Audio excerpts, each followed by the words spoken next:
It's not long. We Jam. Yeah, man. Alright. Marwa kigia man kaya temi ay me walay na. Sawa.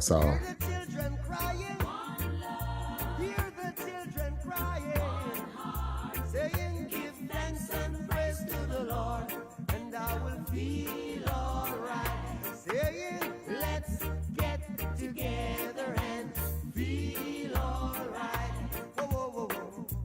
Let them all pass all their dirty remarks.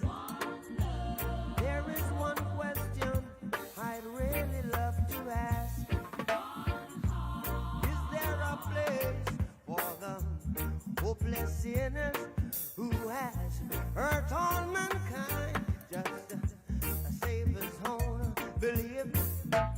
One love. What about a one heart? What about let's get together and feel alright? As it was in the beginning, one love. So shall it be in the end. One heart. Alright.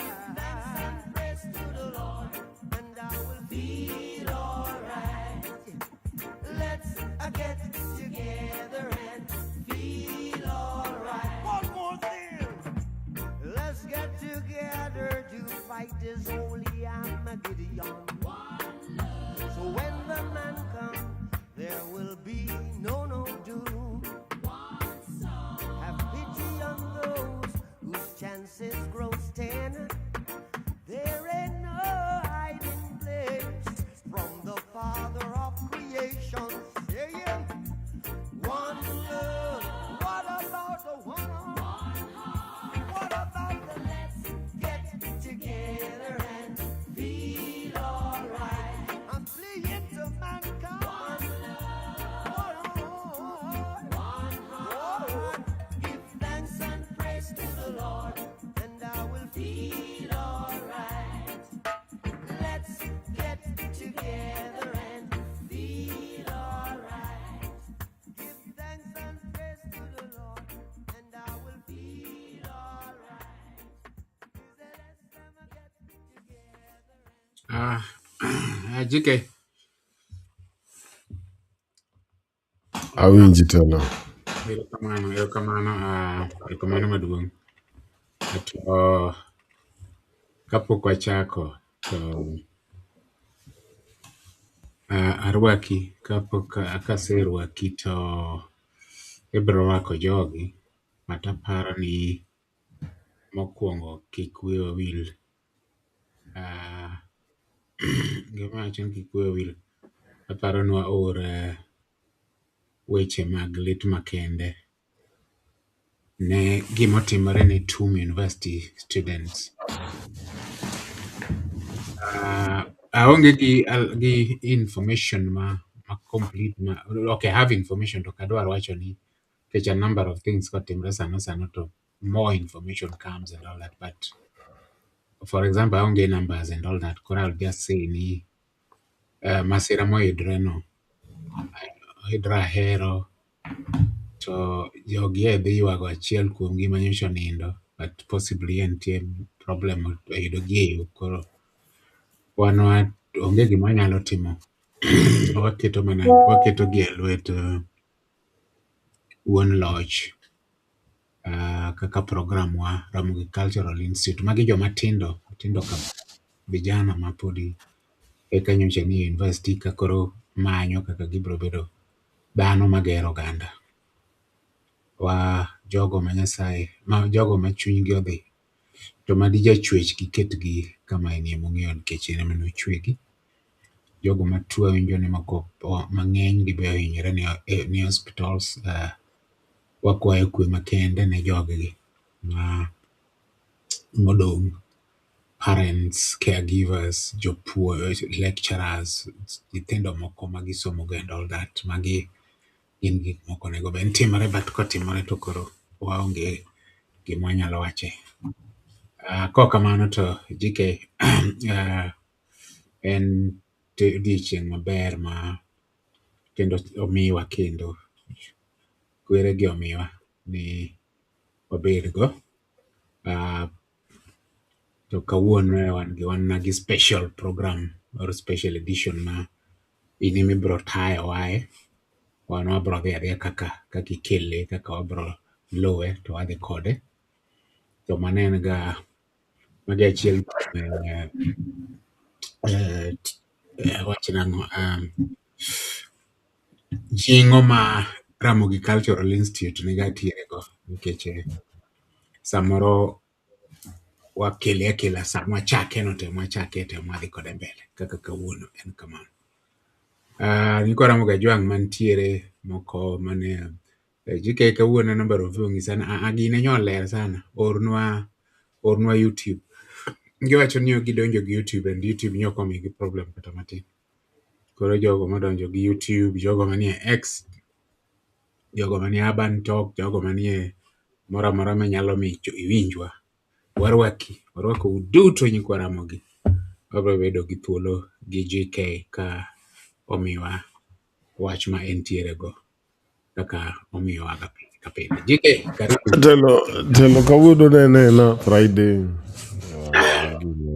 Owuo mos. Kawa wawinjo wach achiel ariyo but owuoyo about Africa matin but en gimo relax. Okay, kawuono oken mahevi. Makata labda inyalo bet gi mbaka moro mopogre ma idwa kelo motimre. Ma gik matimre nikech seche moko be en interesting winjo gik matimre oko ka. Awinje ya. Gik matimre oko ka nikech En mbaka ma mos matin. Awinje ke wach ya. So labda nitie gima waneno wigni gima timre.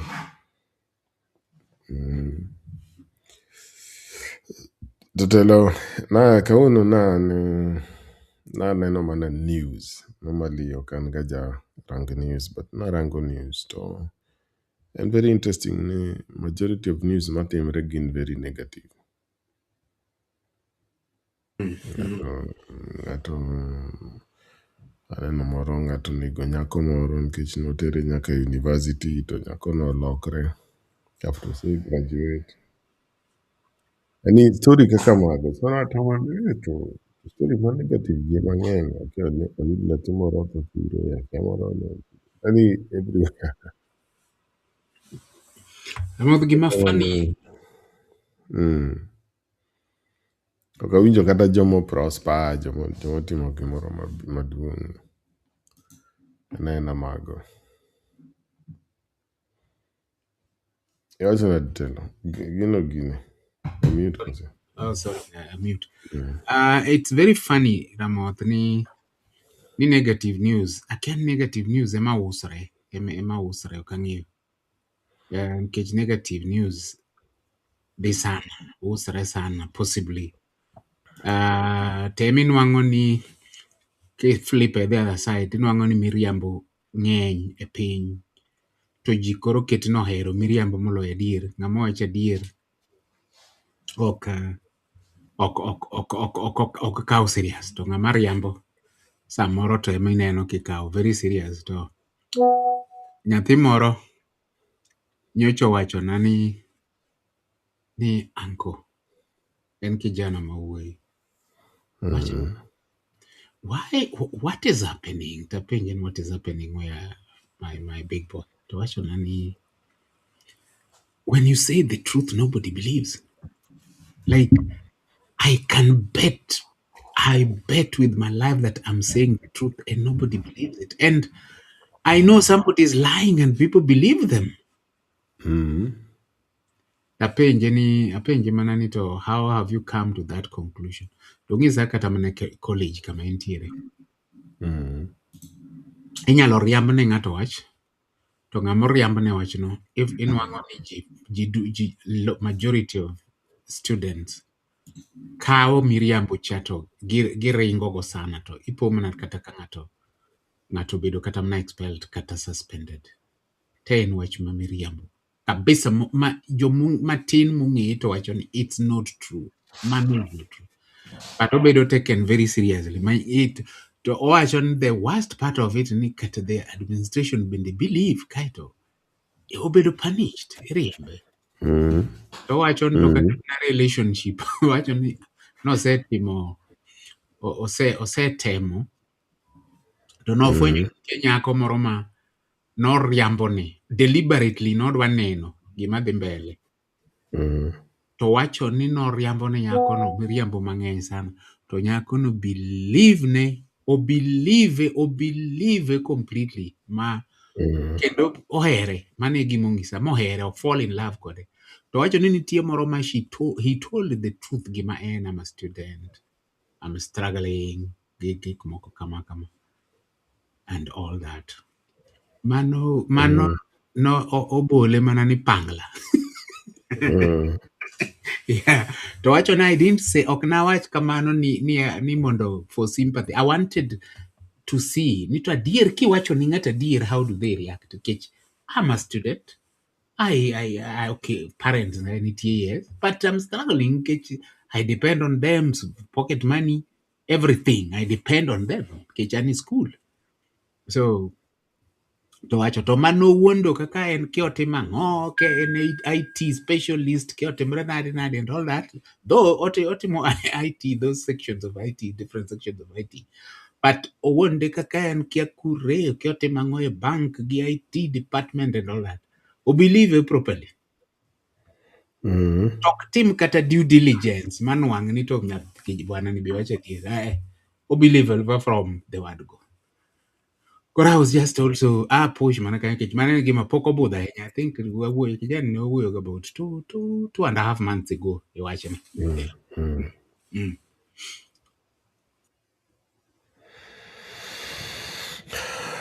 Mano nigi reason mare telo. Emomiyo nakelo the issue ma nyalo bet ni imiyo so much negative noise ma kiwinjo something positive, especially nikech gin lies. Ok awacho ni all positivity is lies. Awacho ni kaka example ma kijana no. Gik mowacho ma positive gin lies. So in easier to believe nikech ji dwaro something different nikech everything ma giwinjo en negative and ok ber, things are not working, economy kama in kaka Jaluo is like this, the future and like this, economy and like this. So to everywhere and a tragedy, ji tho, there is robbery paro nyalo bed mana kaka gi balance gino koro kiketo jogi in this situation, so Gibo bet even more susceptible to lies because the lies will be so much better than the mindset mimi get through media.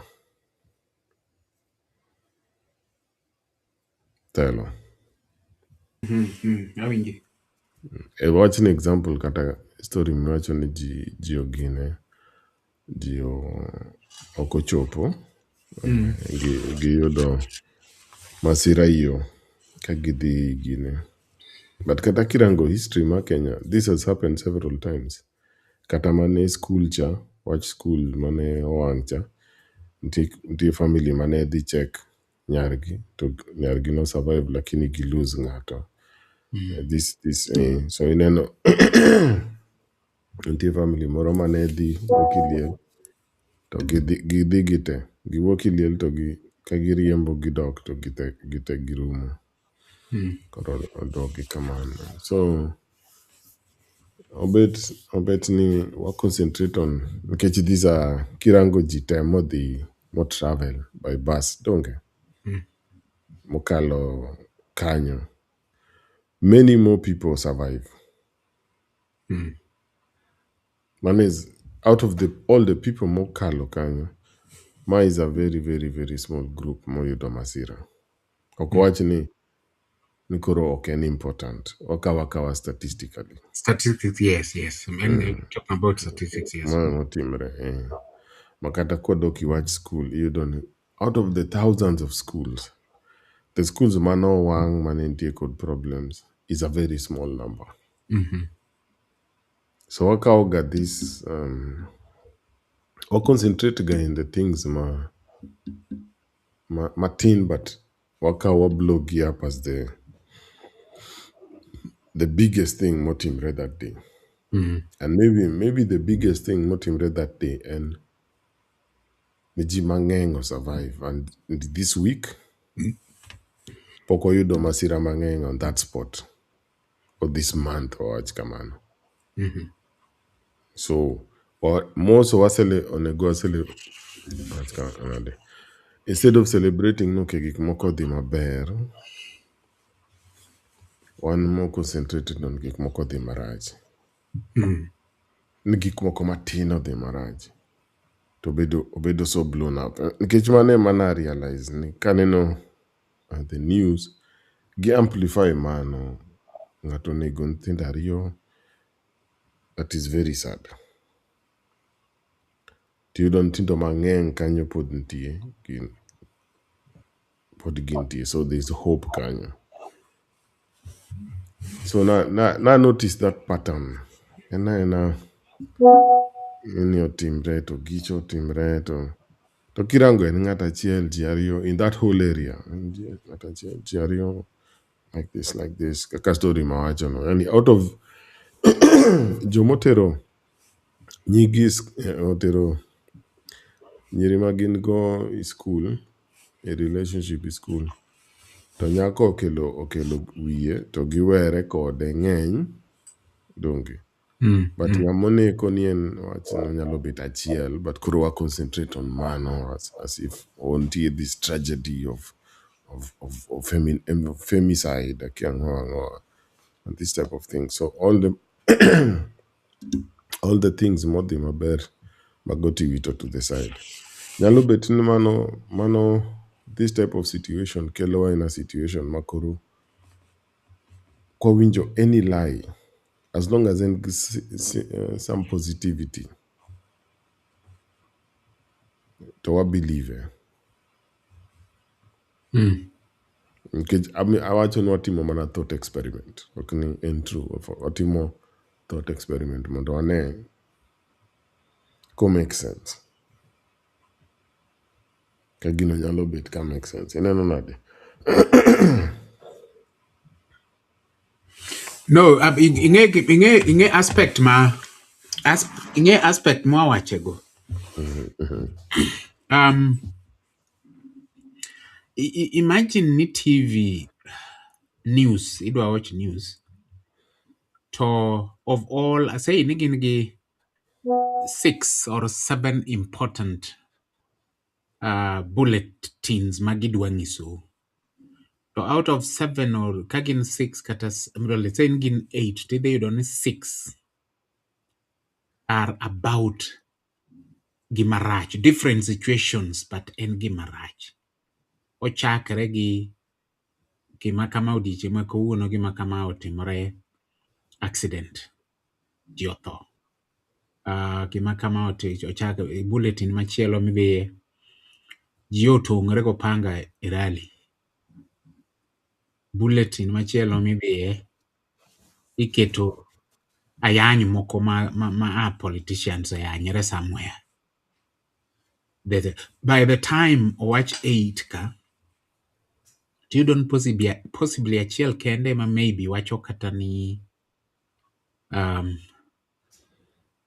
ng'ato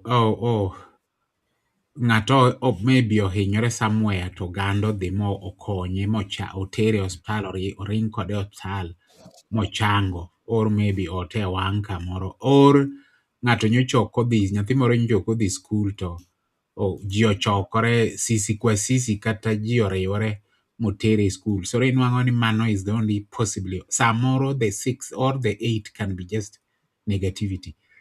I know ni gino osedhi to an extent ma some people have switched off TVs in their houses. They no longer watch TV. And they confess and they'll tell you, I don't watch TV because always and negative and negative. I heard one guy saying, and the problem is ni samori dwa bet kanyogi the whole family. Idwa watch to negativity ema bedo fed gi gik maricho ema bedo fed possibly ewi nyithindo matindo bende mapod dongo. En mana ji ogore, en mana ji oyanyre, en mana such horrifying things, accidents. Kakama ka it's a bad one. The bus, the bus. You go nduru kanyo sana and all that. Koro imagine idwa watch news. Iling mo sidwa winjo news to. You wanna listen for this samagi kete live gima temrecha tunduru gi rem momopongo barabara and all that. So I think I don't know, but the media also generally they gin bende aparo ni nitiere economic drive ma bende push gi e gigi get one nikech mage ema poro samoro miyo gi viewership. I've just looked uh, at some point Nation TV had almost I think about 10,000 plus people watching. Apparent man was in prime time news, which means people are watching that. Or you see in bende mana paroni get drive and they are also being driven economically to do that. Nikeche. The media industry also is so affected. One of the Paronani, one of the biggest media outlets, ENC,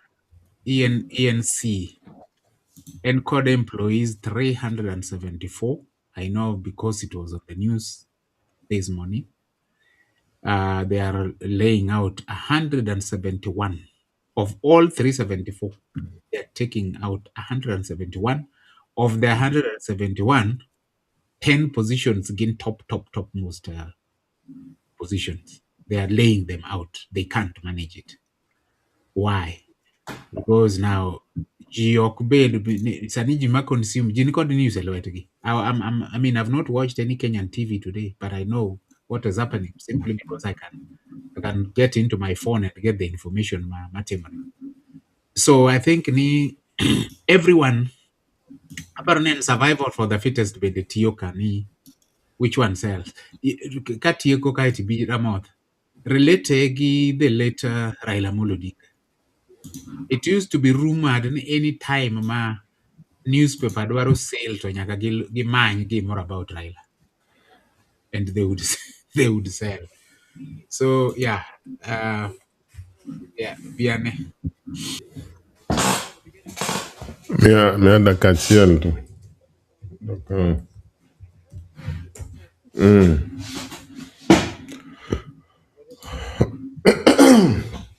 Iwacho no relate gi Raila nade? Nikech duokna kanyo. Okacho no relate gi Raila. Wacho niya. Nikech an pod an kama ne wantie cha. No. Media is just Yes. kaka waneno. Yes, Awachonia, I'm bringing the aspect mar the media also do these things because of they consider the economical aspect of it. Nikeche, I was here at some time apparently in prime news. Didn't want the numbers are high. So numbers are high. Either the media is deliberately putting those things magibegi sene no gisefwenyo ni johero neno gikaenegi. So they put them as part of the news. And then you look at the trend. After the news, then the viewership drops. So, and then the our chomana example, there used to be rumors Dalamane Porel and Gimani at some point in newspaper specific newspapers, not TV newspaper. Kidwara also physical newspaper. Mani uso ge street ka.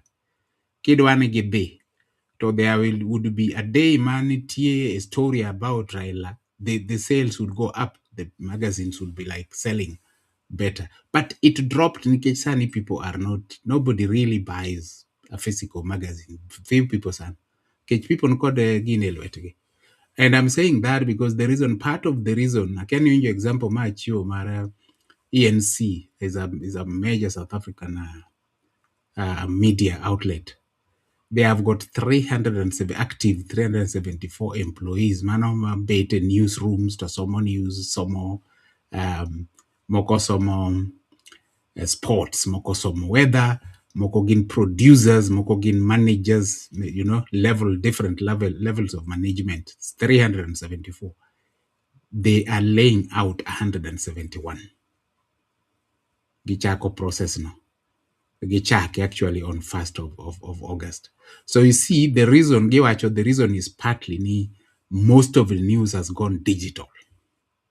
So it's not easy to maintain that big number. Yet other news outlets, got very few people and they're managing it. So mane momi aspect makelo kod kora paro ni as much as news and negative, but the psychology of the people also tend to like that kind of news. So the media houses could also be taking advantage as much as in bad news, but they take advantage of that economically. In any way. Telo, the reason gimomiyo an ok adwa donjo i kar Raila obedo omiyo okwane something. Aparo ni kata gima timre no is because technology shift kendo. Technology shift. Ineno kaka iwacho ni ji watch news. Imagine time mane nitie newspaper ne onge news of the day. Ne onge concept kaka news of the evening. Nikech newspaper ne ibo printed didi. So the technology ma news ne limited. But ka technology ma newspaper biro before radio. Radio ema kelo koro wanyalo bet ga program miwacho. And now in habari ya saa sita. And now habari ya saa saba. Habari ya saa 3 usiku. Saa 1 usiku na saa 3 usiku. So and more the technology. Okay, about ngato kaka Raila. And the technology. Okay, chintinga manondiko ni ilongo ni McLuhan. Nondiko book momendiko ilongo ni The Medium is the Message. The medium is the message. To kano break down gino ne technology understand, but not on the medium is the message. So gik moko kaka newspaper, book, nikech book biro before newspaper. Newspaper kaka wange newspaper, kaka pamphlets. Martin Luther no keto ka. Kod ng'eno kinyal keto a lot of things igine. A pamphlet. Alafu telegram biro. Koro ginyalo oro news of the day. Gima kelo news of the day and telegram. Nikech jogo nyalo oro telegram any moment. Before, ne nyako compile information about a place. Ngano wuog kanyo ka faras odhi kuro. Gigo bed printed amo or gig faras mondo gigo dhi obed gibed edited o pang gi gibed printed. Kiparo the printing press machon matiyo gi. Literally oketo the words. Opango the words alafu keto ink alafu audio the paper. Mane the printing press ma Gutenberg no loso. So you don't much in time consuming. Before ngacha be but the graphic expert pang the words but don't but give measure the shape. So kata shape ma newspaper biro or biro as a result of that printing press. Mano nkech more information biro kinyal keti pamphlet biri buge.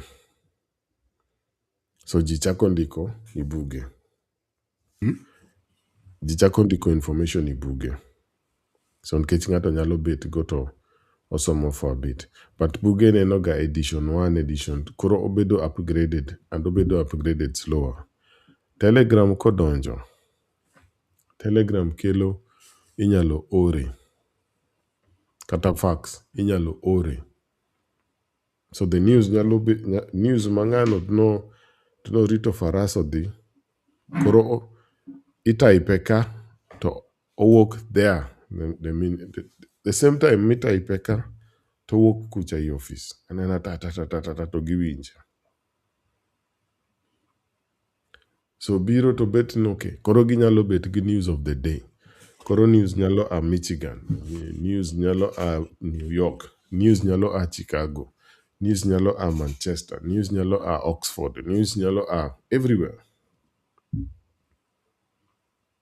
Ineno koro change the medium, or change the message.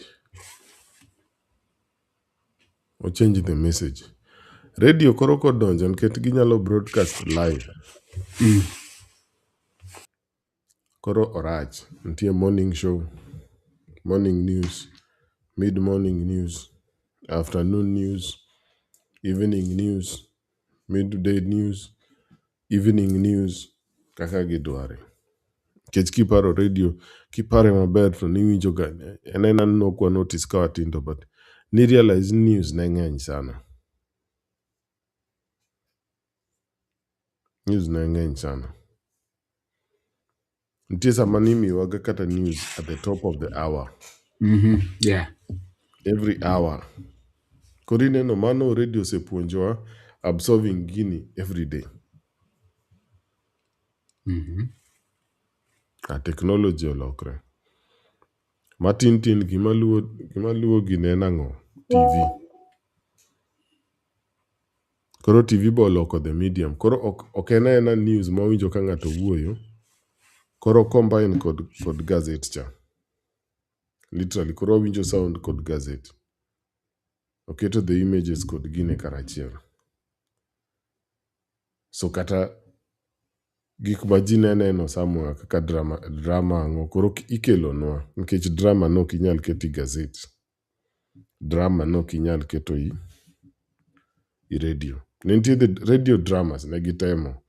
Ma nentie radio plays. But ok en engaging kaka ng'ato watch gini. Nikech kiketo drama mek radio to kila ng'ato imagine gike according to their story. Koro kowuok kama Meya gi chwe, eno imagine story no Meya ne chwe. Kowuok kama Meya gi Nyadundo, o imagine Meya no. So story bet different. TV kelo the images and the story, koro kelo karachiel. Kendo media mo change. How news is presented kakitime o change. So nyaka koro ibed kod ng'ama ber kod ng'ama rach. Mondo obed engaging. Obed engaging. Nyakibed ng'ama ber kod ng'ama rach. Nikech ng'ano mabo chung' kanyo to watch gik mabeyo. Especially sama TV odonjo. Life is more entertaining. Life nigi so many things modwa timo, lano timo. Ano gi repair gik moko more by themselves. So there's more knowledge ji farm podi. Onge agribusiness, onge Walmart, onge Woolies, onge this big. Ena corner shop. Kod jig professions gi. So kata ka giwinjo radio winjo kotiyo. So in a very different dynamic. But force ni nyako bedo watch. Onge gimo nyalo timo. Okonyal multitask. Ang'o mibo ketego kanyo mondo multitask. Mondo we multitask obed kanyo. Picha. The easiest thing, picture yes, but conflict. Nikech structure ma story gi ok chal kaka mekwa gi.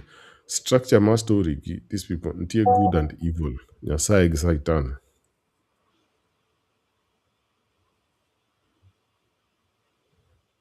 Nyasaye gi Satan. So gidwa neno that dramatized. So neno kata the medium transform kaka transform what news is. TV odong kanyo for a long time katimo gini until internet obiro.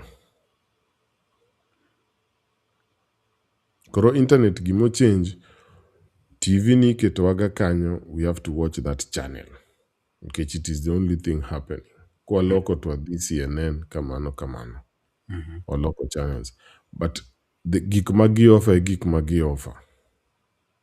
Ionge gi choice. Internet omiwan koro anyalo mana winjo gik ma an madwaro. Adwaro. Yes. Emomiyo Macha anyisi an chuni nikech macha gin ema gichiwo. In ema macha ema nyaka ine. it is what has to be there. Koro ema napenjo in such a scenario kirango, why the negative news, especially in the African context? Why waneno mana this? Nikech macha nasomo online. Nena site ma aggregate news koro an arango mana the articles to notice this pattern. Okay, en gima arango ga every day. But kauna notice karango en mana more negative. Nyithindo to kacha. Koro ema napenjo katimo thought experiment. Ema nawanda ni ang' matimre ma koro ikelo story mar. Okay. Kiriambo, nitie the narrative. Kiriambo. To nitie kaka ji believe. So ema napenjo ni ka ng'ani hama i nikech pok wachopo kabisa. Ka TV biro to nyisowa gigi. TV miwa an image magidwa ni ginyiswa. For them, for one, TV is entertainment. For them, and school. Netflix gin school. Ginok ginega gigo as entertainment. Gineno ga gigo kaka education, kaka mind control, kaka mind and opinion formation.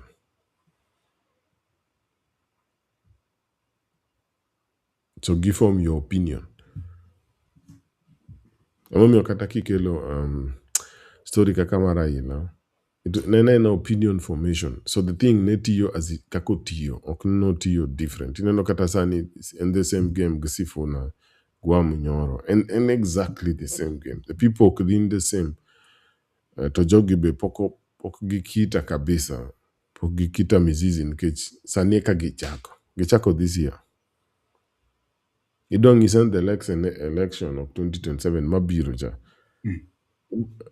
Obo chacho. Obed sifu obed wa Munyoro kata kagibo yudo another dhiang' moro. The scripts nyaka be the same. Kamane kaka the medium works. The medium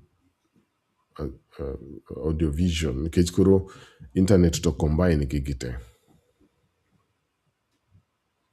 And audio and visual and because akineno timeline ineno everything.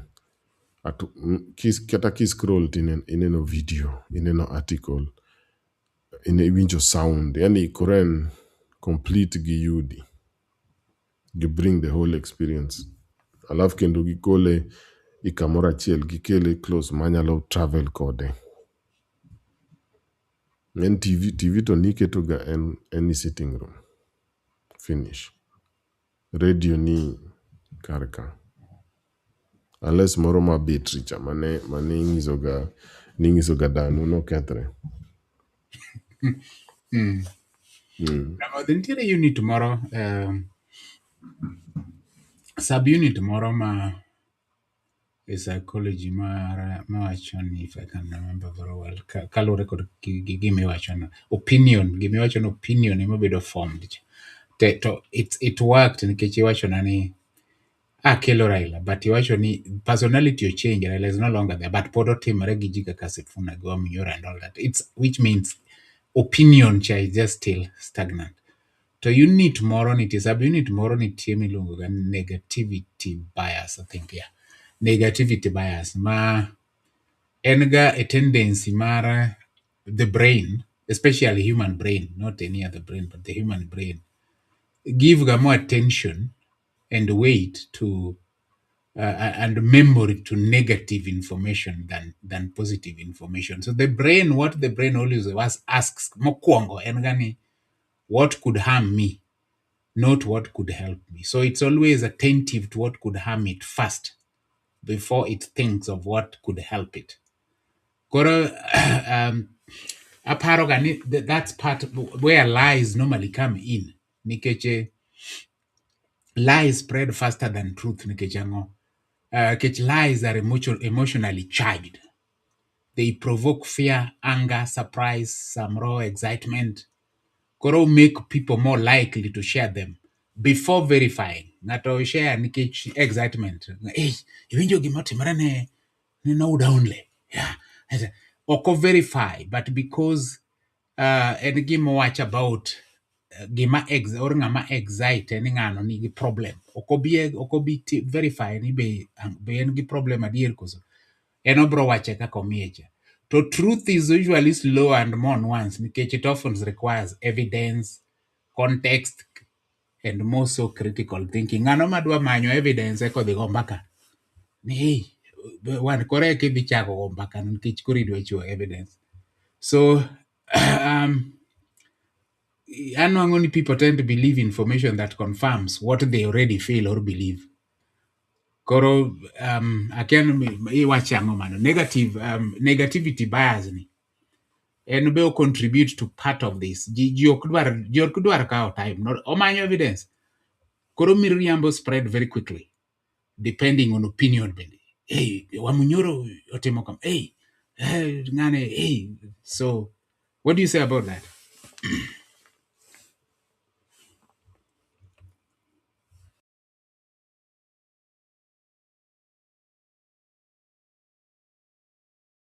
Tell almost no, just the last part. You actually gain information alafu no that part or Kala Martin only.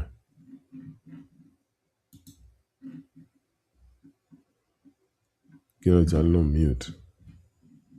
Oh, sorry. Takenda mute mana dear. Can mute tawuoyo. Yeah. No, in summary, Ramoth, hii winjo ka wacho ni I was talking about that subunit ma psychology negativity bias. My brain tend to give more attention, weight, and memory to mana negative information. To mano mostly emomiyo lies spread ga faster. Nikech lies gin ga emotionally charged. Ka winjo gimotimre ne Ramoth to depending on my relationship gi Ramoth, to kata en lies, I want to look for evidence nikech mano ketho sa. Koro I would spread it very quickly nikech lies gin gi provoke fear, anger, surprise, excitement. You know, nitie joma excited ni ka gima rach otimre ne Ramoth to gin very excited. Ginyalo lande, but they don't understand. Gimoro timre ne Ramoth, yes, marach, but they don't look for evidence to understand to gino timre nango and what nikech the truth will always be slower and then more nuanced or require evidence or dwaro context to gima pek modwaro ahinya en critical thinking ma ji ok dwar ma most of people ok tim. So inwang'o ni Critical thinking tech tell. Attack. yeah. So the mind naturally draws at what threatens it, but wisdom is the discipline of seeking what is true rather than merely what is alarming. Critical thinking or tech. So I was just asking, what do you say about that? Possibly manobende contribute to what we kama wachako wecha you believe lies message and mana message I mean news and mana bad things onge gima positive achiel maybe in 3 or 5 or 7 items mag news. Tell an interesting can identity formation to nyaka wabedi na certain nkech nyoro no wuoyo about consciousness to no wuoyo about consciousness to the point mowacho nyaka ntie content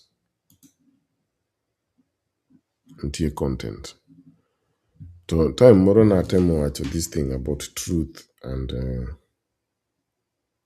gima wacho gan truth ni and my position and ga truth and ga nature is the only truth. It is just the only truth. Nkech ka wach ni kidum kiwuok malo kucha tidum maonge some mitigating circumstances kaka parachute idhi lwar bitho. It's very rare mondo survive. Mano is constant. Okochak gwa nene nga obed mzungu, obed muindi, obed whatever dhiang', adwa test that principle boromo kode. But kochopo kama koro giwacho ni truth, jogi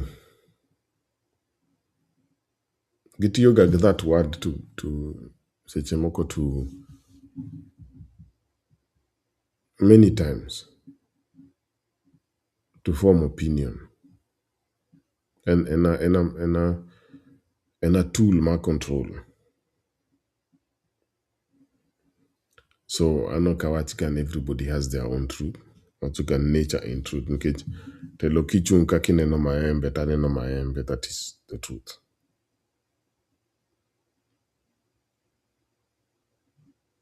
But kichungu mzungu kanyo to bongisi. No, manok luong maembe alafu the Latin names.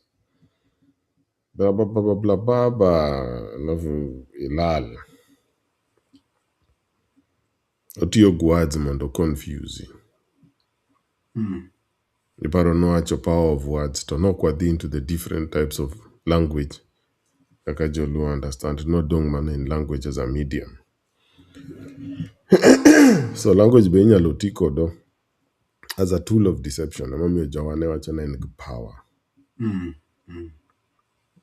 So especially one thing manyaka wa realize kod wazunga gini gihero ga definition of the meaning of words. Gidoga control the definition of the meanings of words.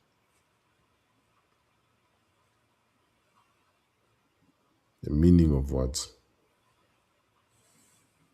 So gin magidon gi define this word means this. But mondo eno nyalo break those rules. Inibidong within the rules, but eno nyalo break those rules. Yeah. So bedoga tool, a nice tool of control. So anatoka most of what we are talking about ginga facts. Gin states and conditions. Manyalo remain constant or manyalo change. Koro ne ini teach is a fact. Koro ini yot is a fact. So gin states manyalo remain constant to pod ginyalo change. Isan kendo okinyalo winjo kacho the truth in a certain situation or something like this. To nyoro nyineno, this was really no gole nyoro. This system no gole nyoro story mar gini marotin. Samana penjo itoke kanya dongo riambo. The question is not oriambo. The question is, what is your definition of truth? Yeah. You do test your definition of truth. Because after kanyo and easier wachon, but angmo mi oriambo. Ng'ato wacho ni Ramoth. Please let Ramoth comment on this. And I don't know how to put it better, but I'll put it the way I can. An Indian child who grows up knowing that a cow is a god, and a Luo child who grows up knowing a cow is food. That is when it's made it stand into beef. How can the two relate with the truth around the cow? Okay. Jogo are not speaking truth. Now we speak about a certain circumstance. We don't go and believe or discuss their beliefs. Beliefs gain tools, Moko. Just as is another form of definition, a tool. So, samichako keto truth kanyo in confused. Because these are beliefs. Beliefs do not have to be true. Believe ni igine ni wakika watching they don't have to be true. They do not have to be factual. Awach kamano. Beliefs do not have to be factual.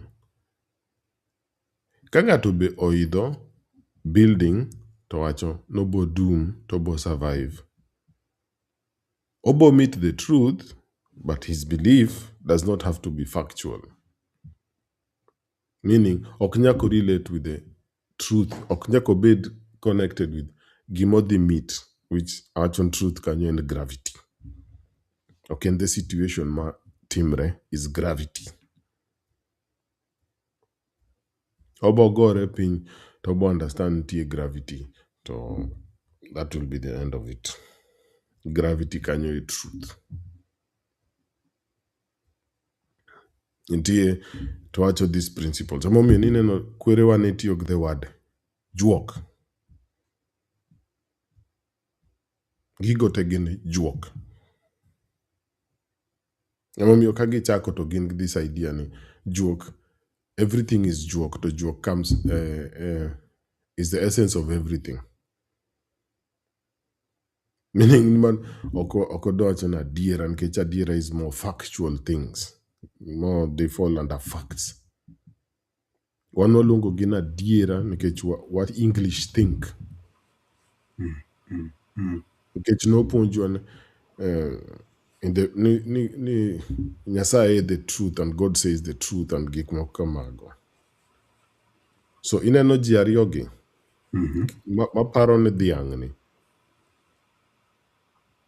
Magi are beliefs. It has nothing to do with the dhiang'. Dhiang' is a truth of life. Wayudeka. It exists. It's a part of human nature. Why? The reason why it is there, it is nature. But it is true. By that I mean it is part of this ecosystem. But our beliefs to the dhiang', those are beliefs. And those do not have to be factual. And mano, being they do not have to be factual, to an extent konyowaga. To an extent konyowaga. Nikech kiwacho ni koro an gi this purpose, tadwa timo gini. Tiwacho ni in 6 years, I want to have this thing here, and I want to build a building here, and it will look like this. Building onge.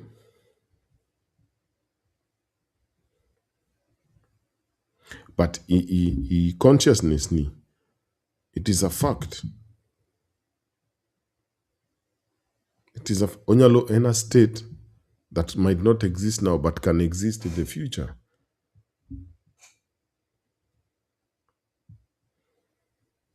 Telo ma this igima biko nete moacho.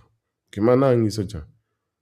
Ma no pinpoint it to that level ni katakwa wuoyo, katakwa learn these languages.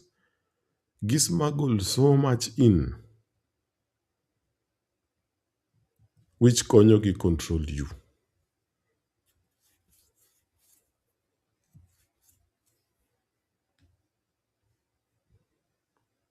Konyo gi so much control you.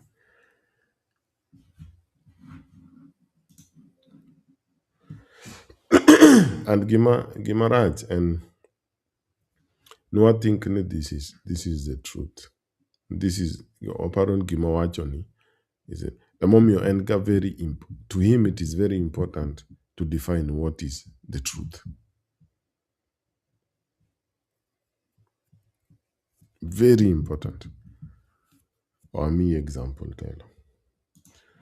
Mane in debate mane timre I parliament magine. Ebuko kele. English is a bastard language. This is what you're fighting to protect, is a language that's not even its own. It's a bastardization of Greek, Old Norse, Latin. It's a complete bastardization, and this is what we're wasting the House's time fighting for? Sorry, I know no one wants to say it straight up. But these snowflakes over here, bunch of snowflakes that hear the word Aotearoa and cry themselves to sleep over there. No personal attacks, Well, thank they you. do. They cry when they hear the word Aotearoa. They stand up and point of order it in this house. Yeah, That's how weak they are. They can't. They see Te Reo Māori and they shiver in their boots. Oh my gosh. The Parliament delegation just went to Wales and look at them. They've got their beautiful Indigenous language kamrai everywhere before English. And guess what? The world didn't fall over and the world didn't end. People still knew where they were going. In fact, people saw it and thought, wow, we're in a country that values their Indigenous language and identity. Unlike our snowflake government that cannot handle Te Reo Māori, which is why one of the first orders of business for them was rearranging Aotearoa New Zealand on the passport and making sure that we could take Te Reo Māori out of government departments' names. Oh, come on. How divorced from reality can you be that you think switching out Te Reo Māori is a priority for any New Zealander? And let me tell you why Te Reo Māori has a protected language status. Because it was beaten out of Māori systematically. We had to march our asses to Parliament demanding that the Indigenous first language of this country be recognised and not beaten out of the mouths of its native speakers. And you know what the ironic thing is too? English isn't even an official language in England. Even they know that it's just stupid.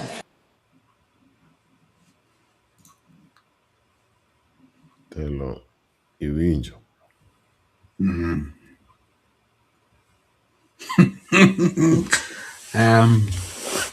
An gi issues ariyo. Issue mokwongo. Neno kaka lwenj gerruok ogoni. Mano parliament. New Zealand.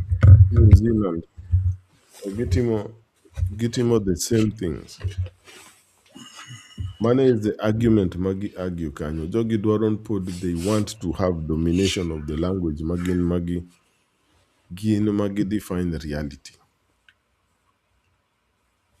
Jogi ngiso even the language mudwa ketonwa, it is nonsense. Uhere mana nikech omiu the right to decide what is truth, what is fact. And then one nyaka wa live under your definition of what is true and what is fact. So en lwenj mager. But penj gima nidwa penjo kwade.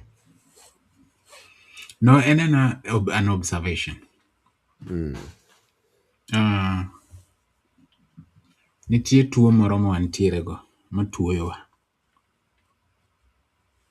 And it comes very clear kineno, a very clear-minded lady from New Zealand. But watching, oh my gosh, they prioritize rearranging these things as if that is the first order of the day in Parliament there. But one English bedo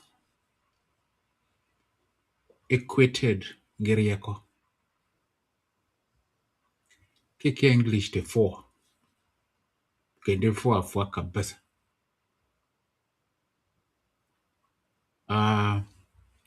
Nitiere ose retire from international football. Ilungen Eric Matoho in just South Africa.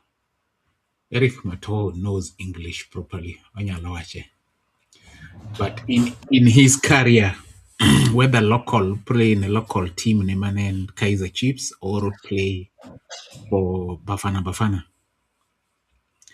it doesn't matter who is Ngamomako Mike Mahoji. He didn't care. En kochako welling alingi penjo kiki English to winji gimi penjo to duok gi Zulu rono chunoga ni sama sama mpiro sermo tidwa hoji kopo ni en the player of the match or something to nyaka kel an interpreter, and he really retired from international football. I admire that man kabisa, to be honest. Nikeje other tribes taseneno kata mana Kalenjins kinyiero international kendo jowa ema nyierogi maringo kaka sama ihoji gi gitieko ng'wech to gibedo jid to koro iyudo ni ji nyiero nikech koro gik ma giwachogo ok make sense to them. Katieka awacho ni ginare koro mokwongo en language Ramoth. The more ma kikia English kok inyalo wacho English maber, it doesn't matter how good your idea is minyalo kete kokikete gi dholuo to onyalo bedo idea maber ma kobedo implemented to konyo oganda, but because ok inyal wache gi English ni fuo onge kata ng'ama nyalo miyi podium or audience. Mar ariyo en nyingewa to wang'eyo jomoko ose struggle gi weche nyingegi,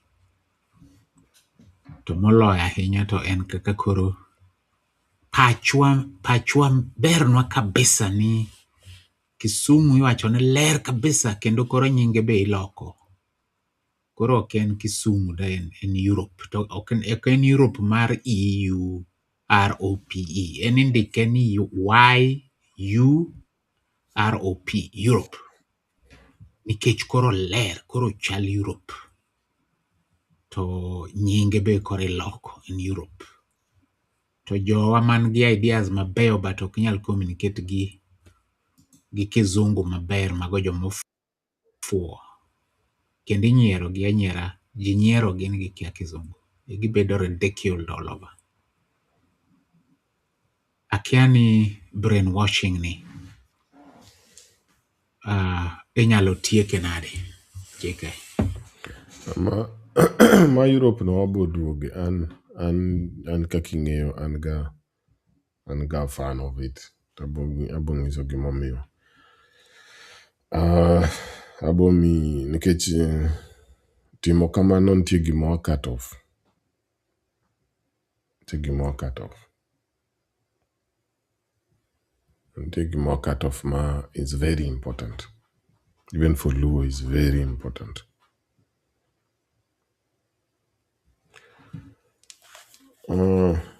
Telo waketi achiel moro kawadhi.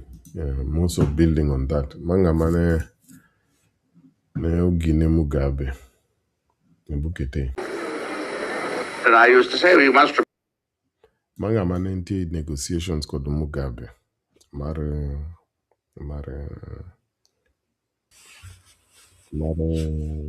Zimbabwe. Koro wawuoki neno from outside kaka jomoko be experience the media and the language kako bedo projected nikech pod wani why are we getting the news in this way? Wane joma nitie behind the news, what are they thinking? Can you project these things to us?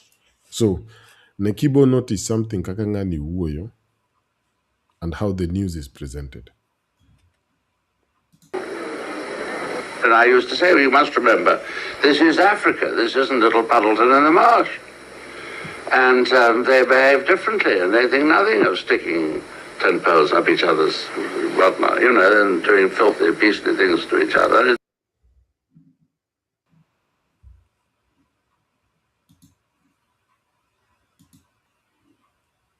This is Africa. This isn't little Puddleton in the marsh. And they behave differently, and they think nothing of sticking 10 poles up each other's whatnot. Telo. Ng'anga Omoko ga kanyo. En short okobor. But kiwinjo to wacho mang'ama nokonyo South Africa gine Zimbabwe timo deal kod gine. To ma is his opinion of Africans. Ni they do savage and beastly things to each other. And they stick things up each other's anus. Meaning otako kelo ni they have gay tendencies, come on.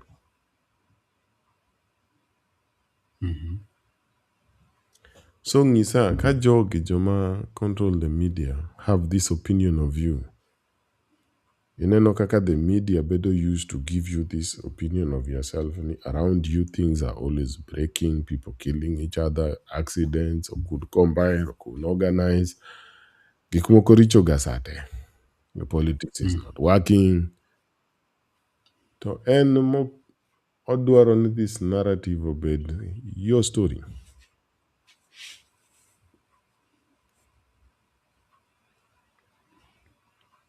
So sama arango online, taneno all these things. We are will ngani and more do curate this thing like this. Nkechigino giti mega for money. Kano there's a financial motive. Jogema print ga pesa tell. Africans will forget that fact. Wazunge gema print ga pesa. So kin great ma print pesa. In Mikelo credit cards. In Mikelo debt. In Min Maja World Bank. You own it. What do you need money for?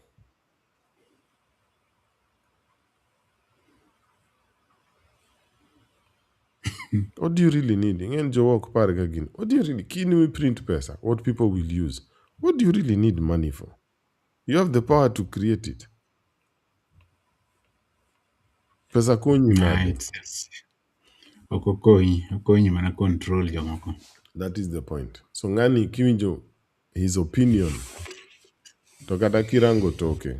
Churchill koda a white lady, nyalo bet queen, nyalo bet chiege, whoever, it does not matter. Bedon magiemo chunka is very important. Nkech one in his living room.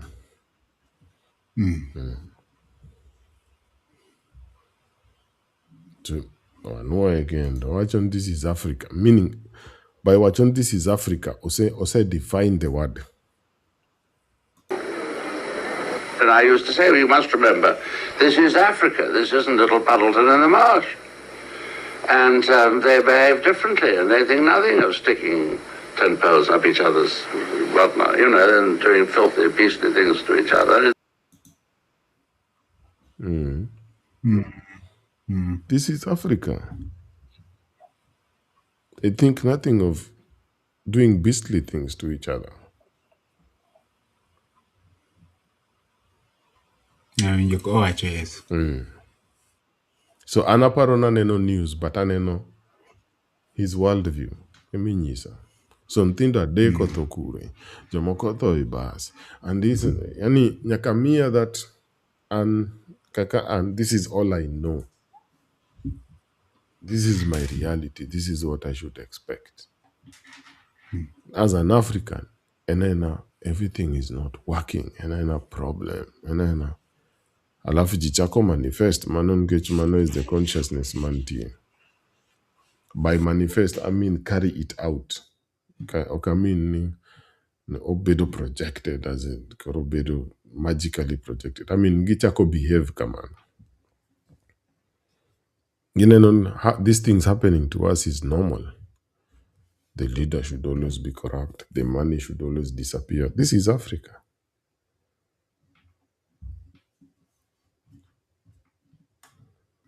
This is Africa. Ramoth ngato oro na message en a message by side, en a personal message, okay, more sick again.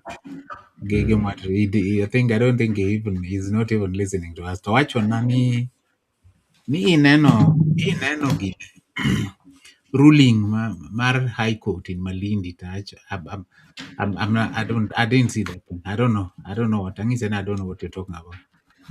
To me ni High Court Malindi rule ni election and next Tuesday 11th of August 2026 by law kia within the 4 years and all that to watch on opposition podonge presidential candidate to kahero Garuto koro wacho nago ne ng'ane kura nago ni njaga kura dhi achung' kod Ruto on Tuesday papa yao. I don't know what that is all about though, But ongisa ni Mana what? ongisa ni the point is ni wacho na ni it's part of the news mantie kawuono ni ni high court in Malindi feels differently about Winji. gima constitution wacho. But since we are talking about news ma form opinions magji. So this judge is a judge. Mouse monego beni en bende gimo interpret some of constitution. En bende dongo be no understand mano en field many minti. I'm not a lawyer. I can't argue with him in that field. But owacho according to him owacho ni kosomo constitution maber. The date mar elections and 11th of Tuesday 11th of August 2026, not 2027. These are Tell part of the news. Okay, neka koro beo say Marco, there is a unit I'm told nikoro en gine maduong sana discussion maduong sana. Part of the population is talking about that as we speak. Tell donge iparo ka koro instead of kata this ana wapenjen ngani ngamobet kani if he was alive to winjo that news. What do you think his response would be? Kendo ngano wacho, I just sorry kapok it has been confirmed. Mama Gigi, you remember Mama Gigi, mama wuoyo ga kodwa kacha. She's just sent me a message and it's true. It's in news. I've just watched it. So it's been confirmed. Telo, what do you think this guy would say? Ngani. GK, now it's this thing is confirming what we are talking. Messages dojo from Joma Jowinjoa from Joma Winjo through any other medium. Wachoni it is any game trends and all over it. In fact, someone election is next Tuesday. Somebody has just is on my screen here. So okine kama kikete koro kaka ng'ani gimowacho kaeni ka en diere ni ongima donge that thing is playing to what he's saying nikech this judge, what narrative, the question should be what is the intention. Nikech this Gimatemo he would say, but this is Africa. We kata the judge. Nikech kowacho judge ing'eyo telo kata kowacho these words kaka judge. These are people who mommy were with these people and these systems. True. So he does not have to be competent. Majority of these Mwaluongo professionals, they are not competent, telo. And for me, that's why I always Wang'eyo penjoga intention and always situations are penjoga who is benefiting. Chogi telo. Jog, nikech you would expect. Kangani wachon, this is Africa. You would expect him to say, this is what would happen in Africa. They do savage things. Koro the narrative dong. So kata the judge gikmotimogi is support the system or interact with the system. Or does it matter? Kwani waonge wa old systems ma elect leaders. The same problem man going around the other day. And so the word has been hijacked, Kere. So what be the stress? He should not talk like that. He's the leader of their organization, of the welfare. When will speak however he wants. Of course, speak for Luos, but to speak for that organization. No Wachokan Katakiwachoni speaks for Luos. How are Luos made? Who has made them? Kwanza Okin made. Luos are forged.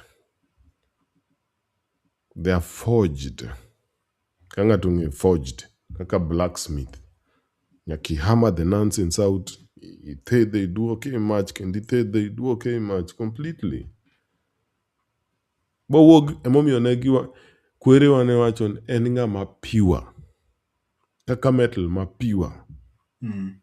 Luo means pure.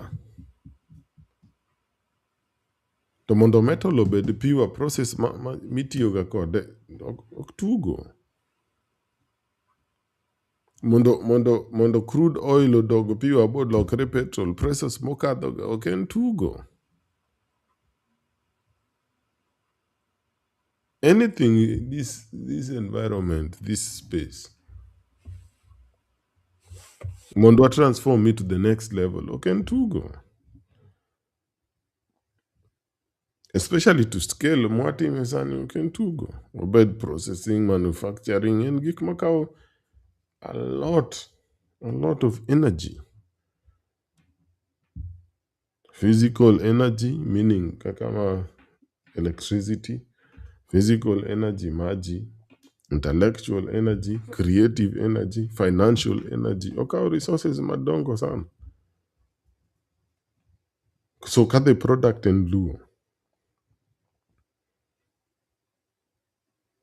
Lose ok en gima yot.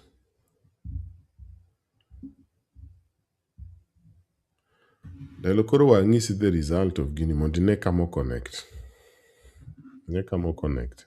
Gimomiyo nwachako ka wadhi kamano. Mondo ine. Alafu wabodonji wach Europe mani wacho cha.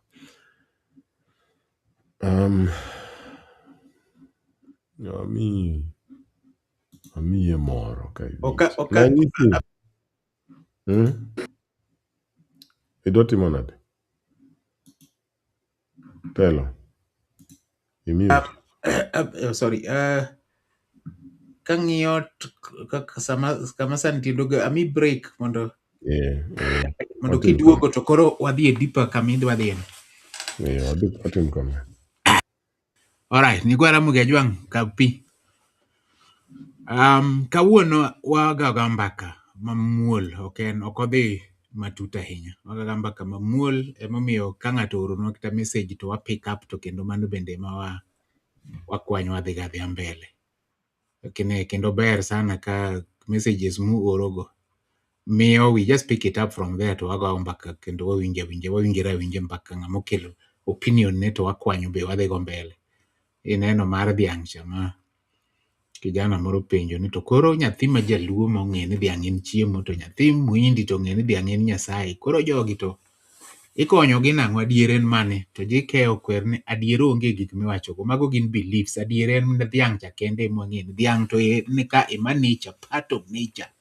Mano is the truth. But maka to gin opinions moro believe nikech kata ni dhiang' achiel ni kanyalo Samara Ramoth, I was also thinking, kata mni dhiang' achiel ng'ama chamo dhiang' mong'e dhiang' en chiemo ni bende at the same time. En bende nyalo yiero, moko wacho no ko cham matumbo. An matumbo ma dhiang' ok acham ga. An tiendo renge dhiang' ok anyal chamo. To donge the reality ma nitie to en ni dhiang' en chiemo to kendo koro mitamri no kicham go. So kaka telo an matumbo kacham. Exactly. Okay, ana kenda moto kichama tumbo. So I'm just giving example. Nito kata mnanga mongi koro kwa kitu mano is the truth. Ma is the truth. To en truth mane. Nikech if the same truth to kendi dwa kwena anto kendo matumbo kacham ga tiendo dhiang' kacham. And ango to leave alone that. Kaya tadi a break.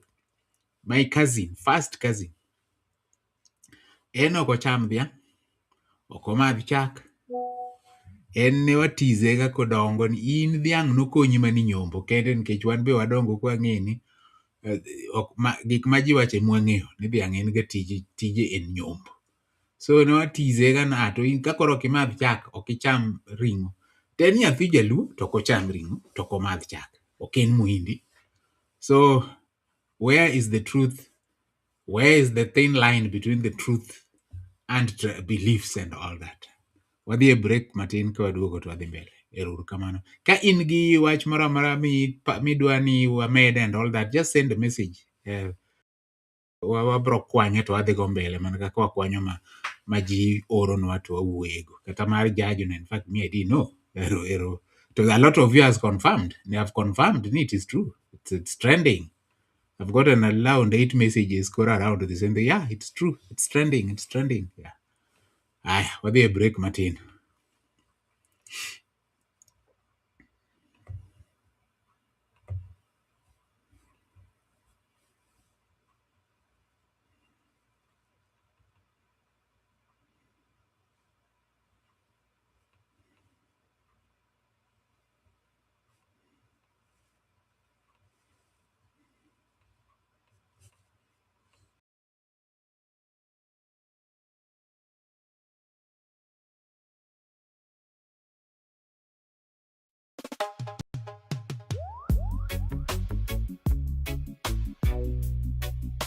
Yeah, man. From the roots where life begins. Yeah, man. From the roots where life begins. West Coast to the islands. Let the vibe pull you in. Yeah, yeah man. Roots of my freedom. Deep in my soul. No chain, no system could ever take control. From the pain we rise, now we breaking the mold. Roots of my freedom, worth more than gold. Yeah. Roots of my freedom, planted in truth, guided by the elders from my days as a youth. Through the fire and storm, still we stand bold. Roots of my freedom, never be sold. Born in the fire with the pressure ignite. Still must stand firm, yeah, my hold on tight. Babylon lurking, but my step in the light. Truth in my heart, keep my vision in sight. From the ghetto streets to the hilltop, I may hear ancestors when the winds pass by. Every chant, every drum testify. Freedom not dead, it can never deny. Me plant good seeds, watch the future grow. Even through drought, still the river flows. Stand like a lion when the cold wind blow. Roots run deep, so me never let go. Rise up now, no fear inside. Through the struggle, yeah, we learn to rise. Every chain we break with pride. Feel that strength we cannot hide. Roots of my freedom, deep in my soul. No chain, no system could ever take control. From the pain we rise, now we breaking the mold. Roots of my freedom, worth more than gold. Roots of my freedom, planted in truth, guided by the elders from my days as a youth. Through the fire and storm, still we stand bold. The roots of my freedom, yeah, never be sold. Yeah, slide through smooth with the conscious flow. From the LBC streets to the island glow. Same roots, same truth, yeah, you already know. Freedom in the rhythm, let the whole world show. Laid back vibe, but the message stay deep. While the world chase fast, we play it for keeps. Planting seeds of peace while the real ones speak. Now the strong stand tall while the weak find strength. Roll with the pride, keep your circle tight. Shine through the dark, yeah, we bring that light. From the struggle we rise to a higher height. Freedom in the roots, yeah, we claim that right. Feel the power in the sound. From the lost, now we are found. Every voice, every tribe, keep that spirit alive. Roots of my freedom, deep in my soul. No chain, no system could ever take control. From the pain we rise, now we breaking the mold. Roots of my freedom, worth more than gold. Roots of my freedom, planted in truth, guided by the elders from my days as a youth. Through the fire and storm, still we stand bold. The roots of my freedom, forever we use. Yeah, let it ride out. From the roots to one love, one truth. Freedom never dies. Yeah, we standing tall. Roots of my freedom, deep in my soul. No chain, no system could ever take control from the pain we rise. Now we breaking the mold. Roots of my freedom, worth more than gold. Roots of my freedom, planted in truth, guided by the elders from my days as a youth. Through the fire and storm, still we stand bold. Roots of my freedom, never be sold. Born in a fire where the pressure ignite, still must stand firm, yeah, my hold on tight. Babylon lurking, but me stepping out light. Truth in my heart, keep my vision in sight. From the ghetto streets to the hilltop high, me hear ancestors when the winds pass by. Every chant, every drum testify. Freedom not dead, it can never deny. My plant good seeds, watch the future grow. Even through drought, still the river flow. Stand like a lion when the cold wind blow. Roots run deep, so me never let go. Rise up now, no fear inside. Through the struggle, yeah, we learn to ride. Every chain we break with pride. Feel that strength we cannot hide. Roots of my freedom, deep in my soul. No chain, no system could ever take control from the pain we rise. Now we breaking the mold. Roots of my freedom, worth more than gold. Roots of my freedom, planted in truth, guided by the elders from my days as a youth. Through the fire and storm, still we stand bold. Roots of my freedom, never be sold. Yeah, slide through smooth with the conscious flow. From the LBC streets to the island glow. Same roots, same truth, yeah, you already know. Freedom in the rhythm, let the whole world show. Laid back vibe, but the message stay deep. While the world chase fast, we play it for keeps. Planting seeds of peace while the real ones speak. Now the strong stand tall while the weak find strength. Roll with the pride, keep your circle tight. Shine through the dark, yeah, we bring that light. From the struggle we rise to a higher high. Freedom in the roots, yeah, we claim that right.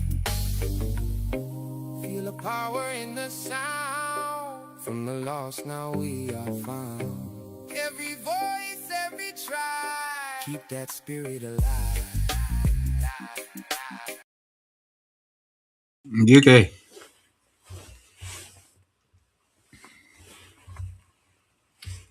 Okay, se pongo kikombe.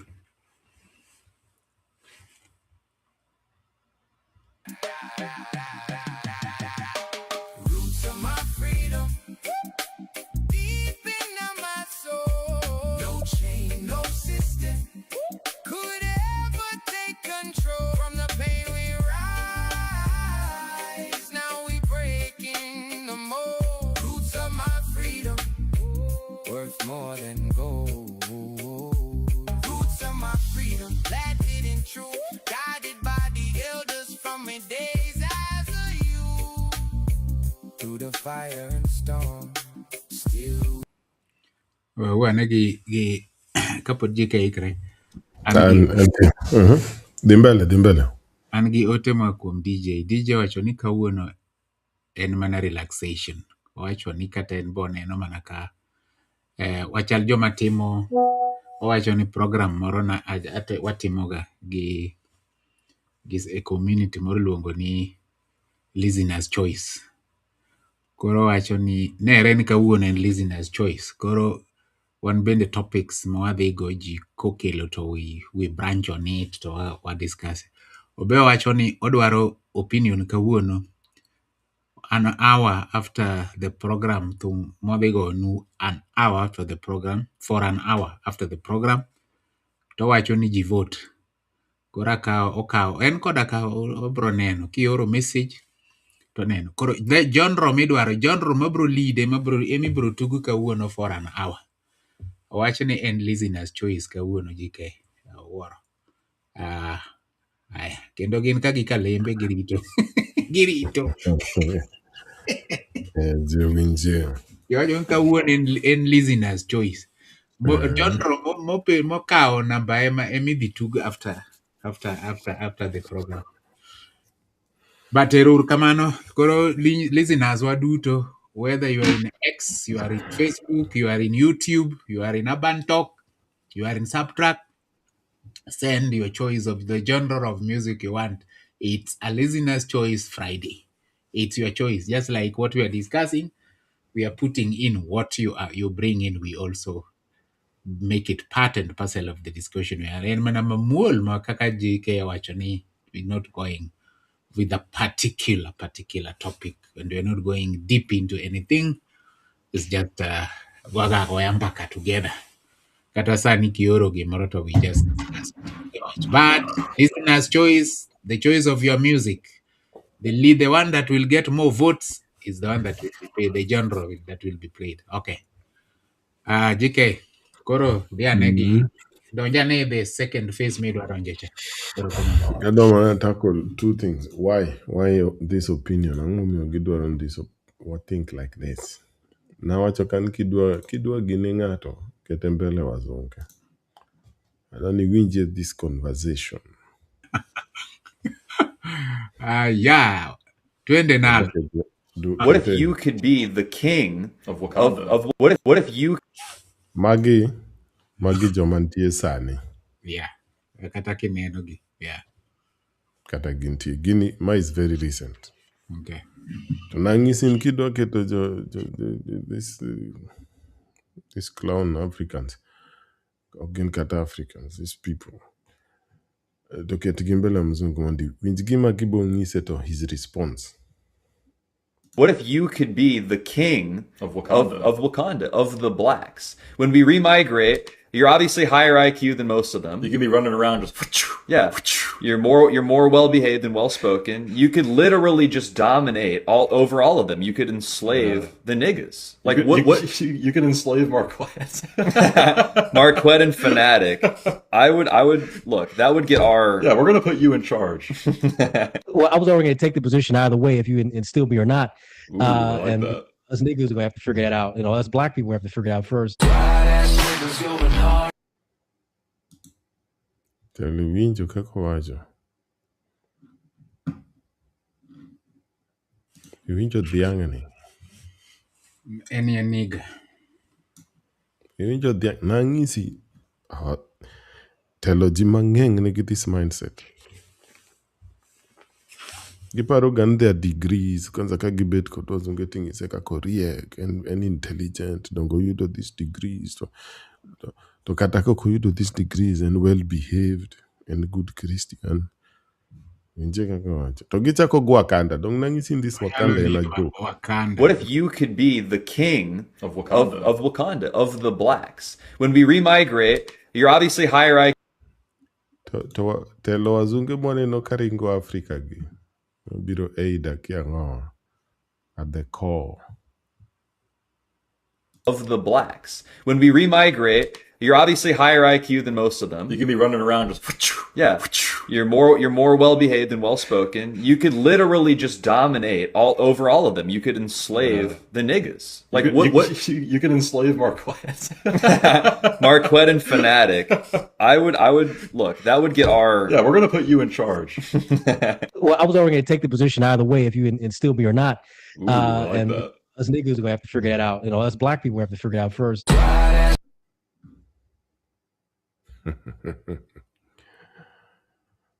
Attack. To joka dwa kete in charge nikech joka nigi position mane.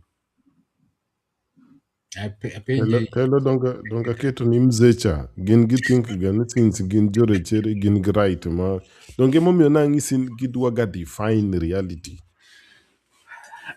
Ok na joke gi 99% of gin kata moko ma wuoyo ga maber. Gin gineno gani mano is the advantage of bet gin.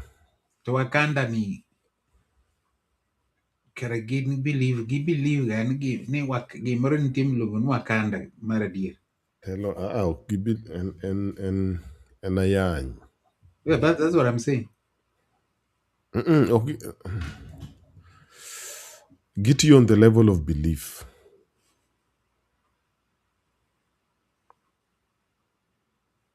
Nikech gin ok ginid Wakanda.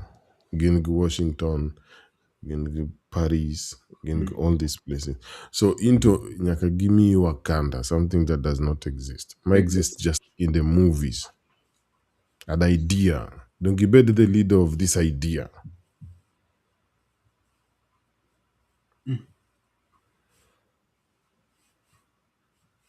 Tineno Kowachon Wakanda is a joke. Kowachon, I was going to take that position whether you instill Anyway, me whether or you not. still me or not. Don't you say to my bed, you're soft spoken, Well behaved. you're well behaved, blah blah blah blah blah blah. You have a higher IQ. Than all of them, than most of them. Gigaming is oga politicians gikagidhiko mwazungetelo. This is same nonsense. Emomi okine no kogi behave kaka dhiang when you not ngisi katelo, your opinion does not matter. An opinion majoka that matters to him or her. Kendo some of these political committee makod gikucho this some of these normal people nkechine no kata oken mana game madhe waluongi jobuk kata joma kendo these people with the richness of this brain you don't Kisumu enena joma normal gi kanda wala gi. So in this is on both sides. And that disease on both sides. Total angomio this stance, angomio this problem kodwa. Angomio gin this issue so much. Wadwa kanye modwa tieke kwa dhi deep Martin. Modingen African. Modingen African you can tugo. African you say bit. I said time was can African you say bit. Problem tell Africa okay tugo. Aya. Kitna macho tell.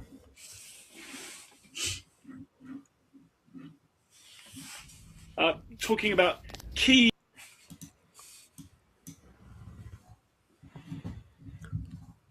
Ma Bokelo shida. But we don't care.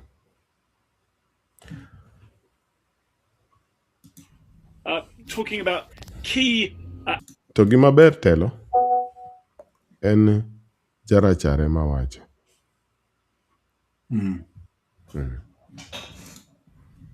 Talking about key Africans who have played the part in European history.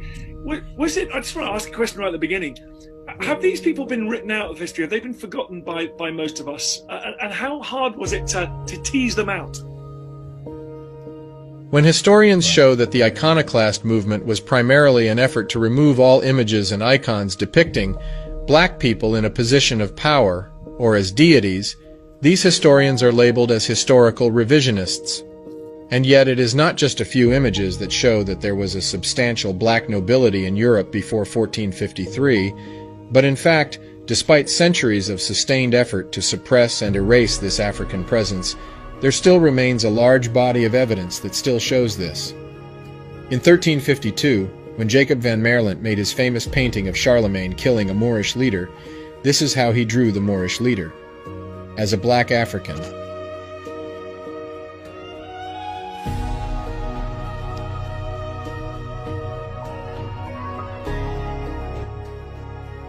The pillars of history sing the wisdom that will build our tomorrow.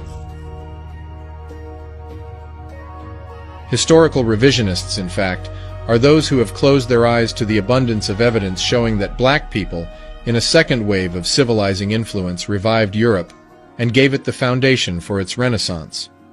After having invented agriculture in 9500 BC, and after having spawned the two most influential civilizations in ancient times, Kemet, better known as ancient Egypt and Sumer, it is black Africans that injected into Europe and the Levant writing, science, religion, and culture. These were inherited by the Roman Empire, which then collapsed in the 5th century AD. And so began the long collapse of European society until the return of the Africans in the 8th century, when the blacks, this time, as the Moors re-injected into Europe, what ultimately became the spark of modernization. In the 800 years that the Moors occupied Spain, the ethnic makeup of these Moors changed over time. It is the early wave of these Moors that were the most influential, and it happens to be the same early waves that were in great majority black African. And they came in such numbers and with such knowledge that they gained significant positions of power in pre-Renaissance European history. And it is this group of black Africans that joined with the remnants of the first civilizing wave of Africans, a few of them still present in Europe. These two groups joined to form a new elite class throughout Europe. And you will see evidence of their presence through multiple artifacts and historical records today. When we show that Renaissance Europe was in great majority sparked by Africans, it does not mean that Europeans or Asiatics are not capable of civilization building. What we are showing, however, is that Europe of the Dark Ages benefited from the technology, science, philosophy, medicine, and architecture that were reintroduced by a majority black Africans elite in the early periods of the Moors, which transformed over the centuries into a nobility class with evidence littered all over medieval texts.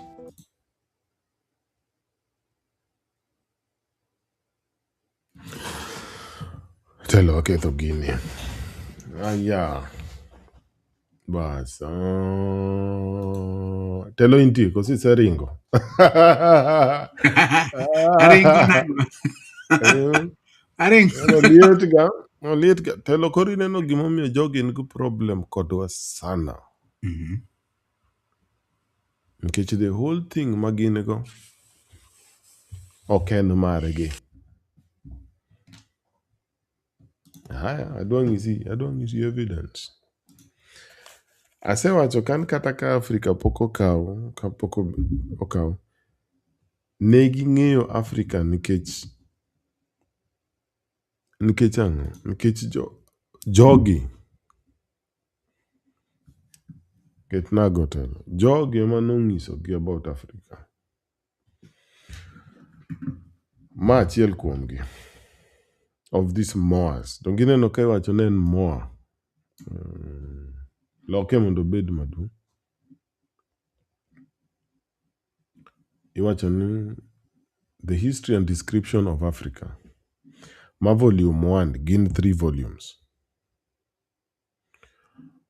Wacho ni and all the noble things therein contained. The noble things in Africa contained.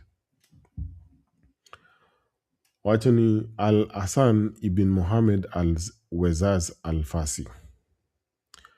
Mane gikawo nikech gima nawacho cha ne gitiyo kod Islam mondo giriemb these Greeks and Romans. So ne gitiyo with en kaka sani an jaluo but atiyo kod andiko English alphabet to omiya nying ma English but an jaluo. Ok mean non-Muslim. Komiya nying wach ni ka nyinga en Jonathan. Ok mean non and British. So, wachon Al-Hassan ibn Muhammad al-Wezaz al-Fasi. A Moor. Baptized as Koro obedo baptized into Christianity. Nkech sama ne the Portuguese ne kao kikiloke telo. Ka the Portuguese ne kao gini. Kane gikao Portugal. Ne giriembo these blacks. Ne ginego so many of them. These Africans. Kikawajin blacks. Africans. Ne ginego so many of them. After 800 years kanyo. Joge manokelo majority of universities. Ango. Okay. So, obedo baptized as Giovanni Leone. But better known as Leo Africanus. Leo Africanus. Done into English in the year 1600. Mapok gibiro kod the colonial idea maber. Saneka in 1600 gini year. Mane ka koloke nkech the first ones ne gini i Latin. ne gini Greek, ne gini Hebrew, Hebrew, Arabic. Time ma leo Afrikaners ne ndiko en no kondik English, no kondik gini. So a lot of books ma jogi ne somo to do a lot of gik ma ne gitimo. Iyudo ne giyudo from those books ma the Africans no ndiko ka gin Europe. Owacho kama. Aya. Ento ne obong'isi the time mane nitie.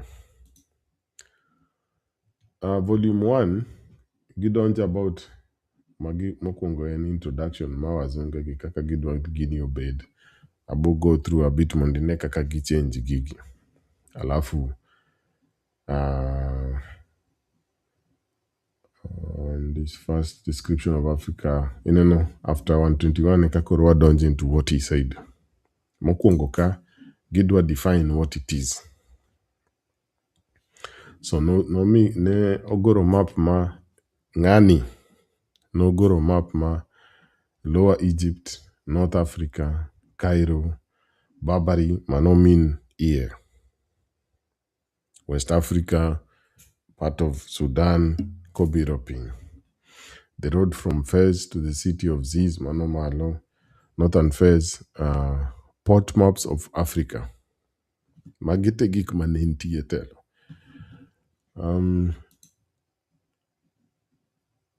Dotin, anyalo yude. Meda kachiel telo mondo ayude ka. So, nentie several of these works. Mangiso gi the whole way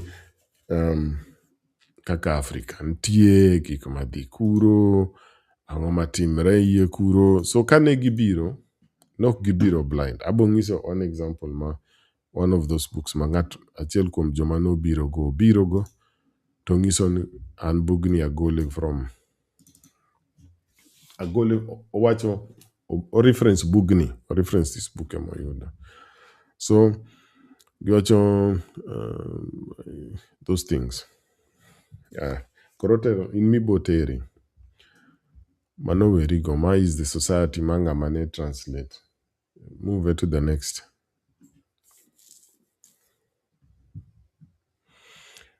Okay, ndo. Korogi chako riambo. From the beginning, amo translate book ni chako riambo. Actually, the Arab who wrote the famous work to which these pages form an introduction bears many names. Paretero no wachon Amoa. To saniwa agolo video manyiso picha ma the Moas, kaka gin history ma Europe. Kaka ne gi portray themselves. To ngani nyiso an Arab.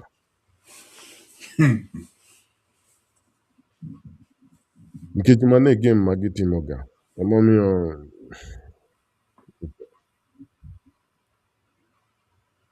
written by many names, by which he was first introduced to the knowledge of lettered Europe by Gianni Battista Ramuccio. But no, it's not true. And nobody introduced to the letters of Guinea, of Europe. Akegimomiyo introductions gigi hero gariambo. Mondo koro kichako somo the book tichako somo with gigi magichako gogo. Alafu koro dwa change. This name he received from Giovanni di Medici and Pope Leo X, who was his first master. Elana somo ga gigi to leo chunya. Nikech magi oriambo. Kwadi the story bonen oriambo. But hence Leo is also sometimes known as Johannes Medicis. Having been born in Granada, he was occasionally termed Elibri Francis. Granada being falsely supposed to be the Roman Iliberes. However, from the fact Leo being an African and from his writing on Africa, he is now invariably called Leo Africana, meaning African.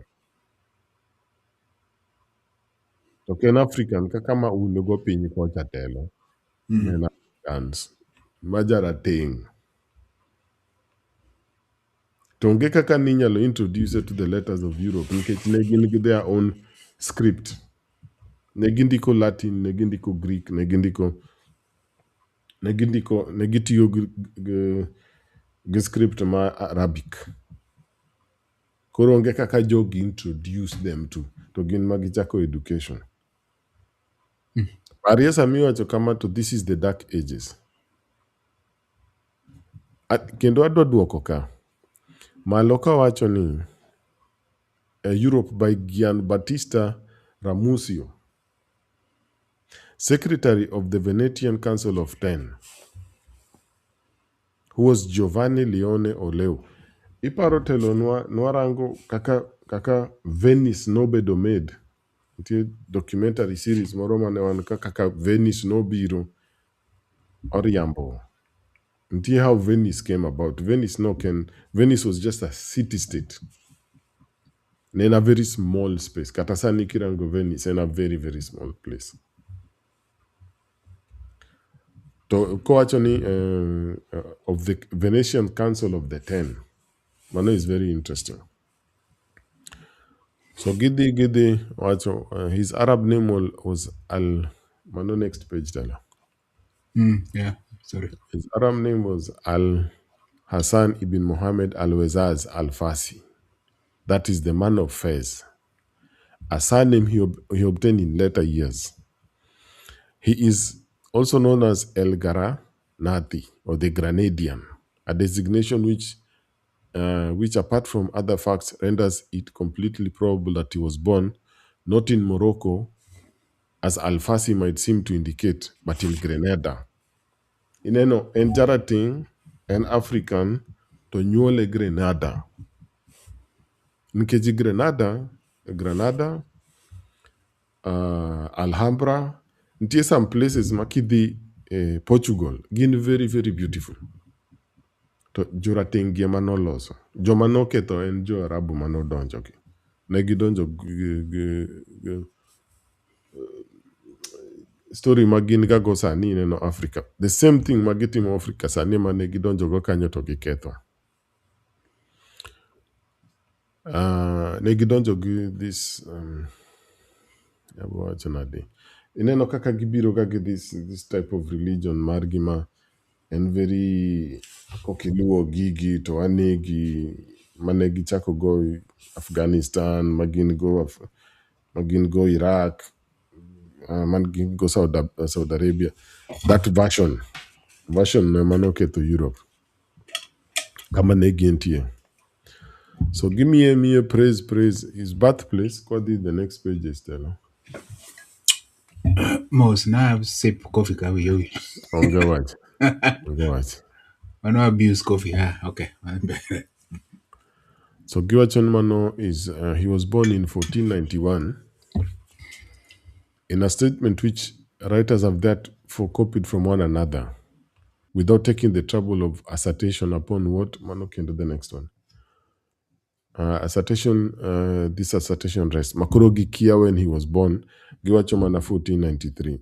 Toteloma is interesting because after Giriembo Jogi, Tineno Jogi Chako Biro to the coast of Mombasa. Fort Jesus in around 1480s, 1490s, and around that time. Yeah. 1500s. Around that time, Makoro Kirango Pin Kanyato Giwacho. History of the reign of Mana Pin Kabisa. Sorry. Reign of just the same era. History of the reign of Ferdinand and Isabella the Catholics. Nikech negi gore kod jorating gi bagi riembo gi. Obodhi to bowacho kamano. Obo nyiso wa kama gino notimre.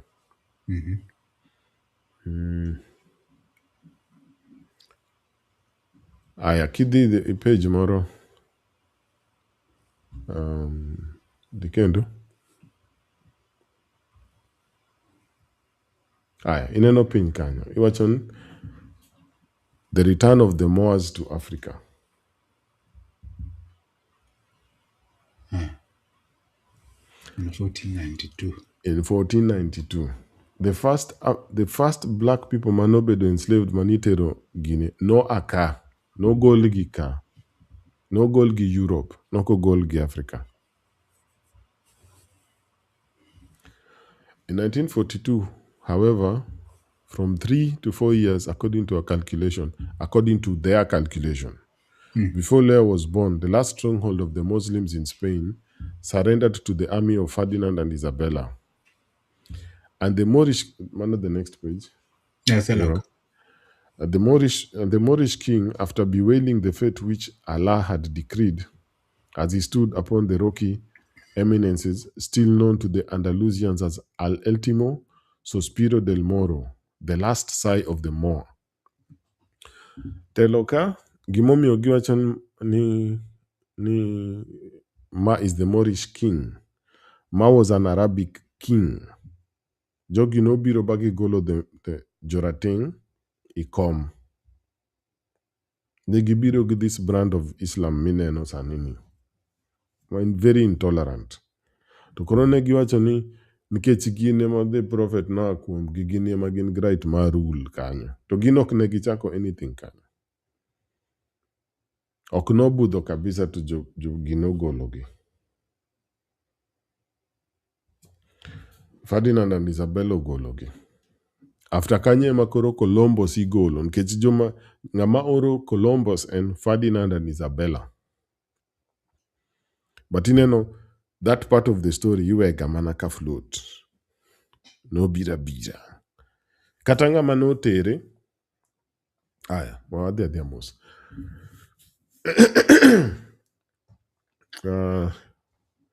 It may, however, be remembered that the Moors were not expelled. That step, so fatal for the prosperity of Spain, was not taken until a later period. So pod negin Spain, negin Portugal, negi chopo nyaka France. Moors gi, negin nyaka France, nyaka Germany. Negin kuro. Ema acho gatelo, ineno this Nile Valley kumakwere wa aeni. The knowledge is profound. Kata ki go through those problems. The knowledge is profound. Profound. Magigik manege tema. Wacho naked notelo nen after Jogio se raid. Jo Arab gino se chako raid.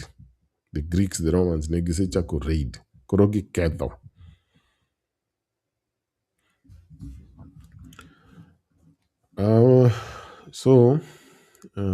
Kamano. They were permitted to either remain as subjects of His Catholic Majesty or return to Africa as suited them best. Even after the rebellion of the Aljapuras mountaineers in 1502, Manokendo Podgin, Giribel, 1500 and 1502, those concerned with the revolt were granted a general amnesty on condition of either being baptized or leaving the country.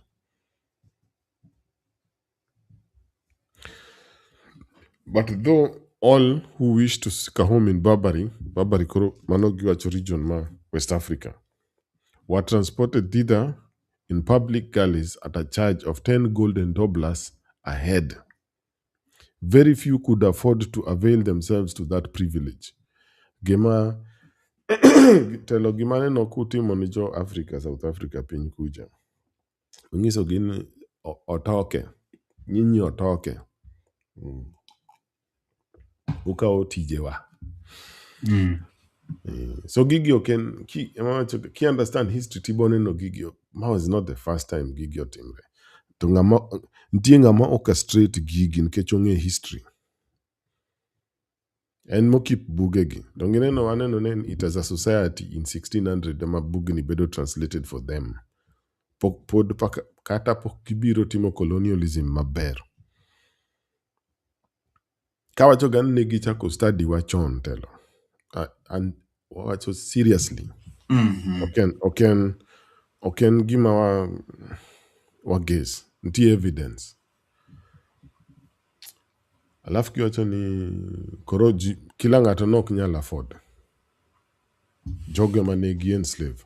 Emomiyo nangisi joma negi dwaro telo, negi dwaro joma skilled, nok negi nyal survive gini. Americas. Alafu gidhi into the lies magitimo. This Blader's version of the first banishment of the race is no doubt correct, albeit the chronicler is by no means charitable to the infidels. Inano kendo, the word. But Padre Valdez, the curator of Los Palicios, disposes them in a manner less credible, though possibly in his statement is an accurate account of what happened in some cases. Corotelo, you understand Gimomi Argentina ne very racist in the Guinea. Kechimagi descendants make jogging. More crossover. Higher. What did the next page? And Kichwacho Folk remarks, this historian, the Christian shipped the men and gave them free passage or sent them to the devil. Religion, nevertheless, sat easy on the Spanish Moors. Kuruma Magi Moors manentie Spain, kechinentie moko manentie Portugal. But ineno mapodene na explanation. Aya to labo dum piny kendo matin. Nikech magi gik ma ji nyalo manyo to giyudo. It was not until 1610 that Philip III, at the instigation of the fanatical Archbishop of Valencia, deported the remnants of the race still conformed to a creed of their fathers, retaining as slaves a certain number to expedite their offices against his sovereignty by toiling in the galleys and dying by the inches in the mines of Peru. So the first, telokawa chuga negi kataka negi duogo giyudo joluo giyudo the best of the best.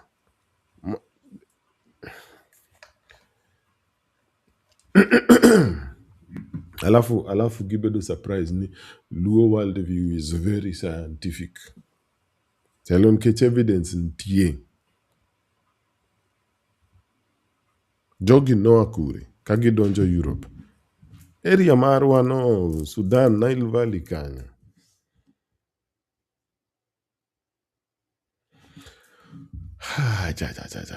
Retaining as slaves, so slavery ochako. In the execution of this grand resolution, as the king termed it, about 1 million of the most industrious of the Morisco inhabitants of Spain were hunted like wild beasts and banished to Africa, with every concomitant of barbarity. Many indeed were slain before they could reach the coast. The crews in many cases rose upon them, butchered the men, and raped the women, and threw the children into the sea.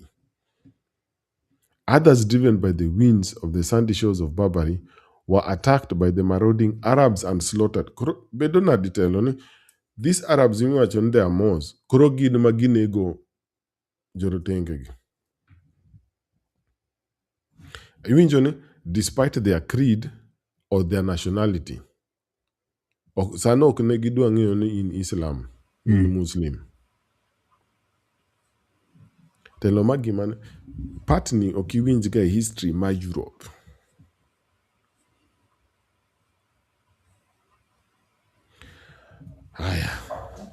Despite their creed or nationality, for a people who killed or enslaved every shipwrecked seaman and every tribe of which there was a war with the other, they were not likely to bestow upon much esteem on castaways in Spanish grab, speaking Arabic with a Castilian accent, whose previous history did not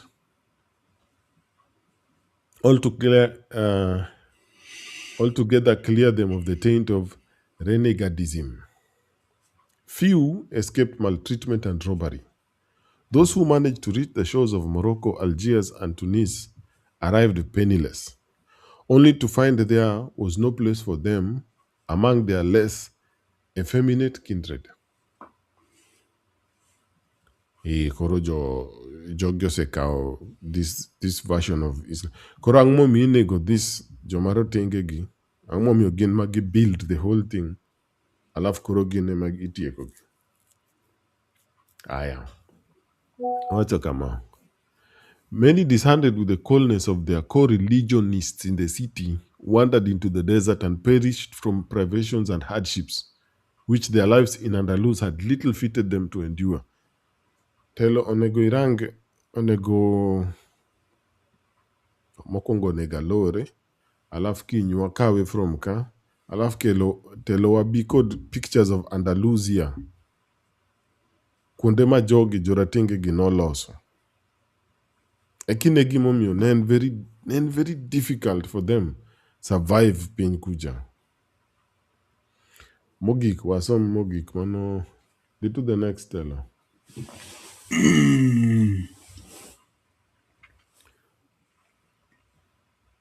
Giwacho ni, it is therefore by no means incredible that in one expedition in which 140,000 Moriscos were carried to Africa, upwards of 100,000 suffered death within a few months of their leaving Spain.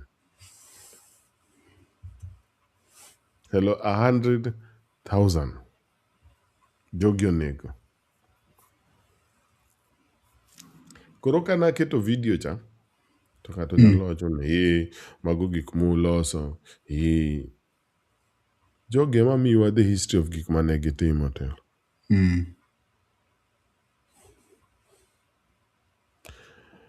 Telo wakete kanyo alafu wabo dhi kode kiny ka wayudo nafas from kanyo in our stations.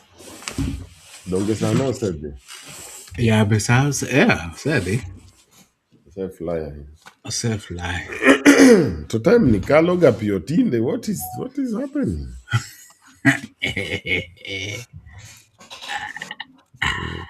Koro idwa diye koro tarale. Idwa diye ta. Ang'o momiyo nok opuonjwa gigi e skul telo? Mondo ibed mariek. Nyaka puonji Mondo fuo. wang'e gimomiyo jogi gin gago problem. Nyaka puonji fuo eki bed controlled. Kiriek biro bedo controlled. Telo momiyo ineno jogi kobiro to gin gi this attitude to us ma very very nasty. Information is power. Nyaka sani. They control the information they give you in terms of a syllabus. Gichwadi kod syllabus. Syllable. You're not allowed to go beyond that.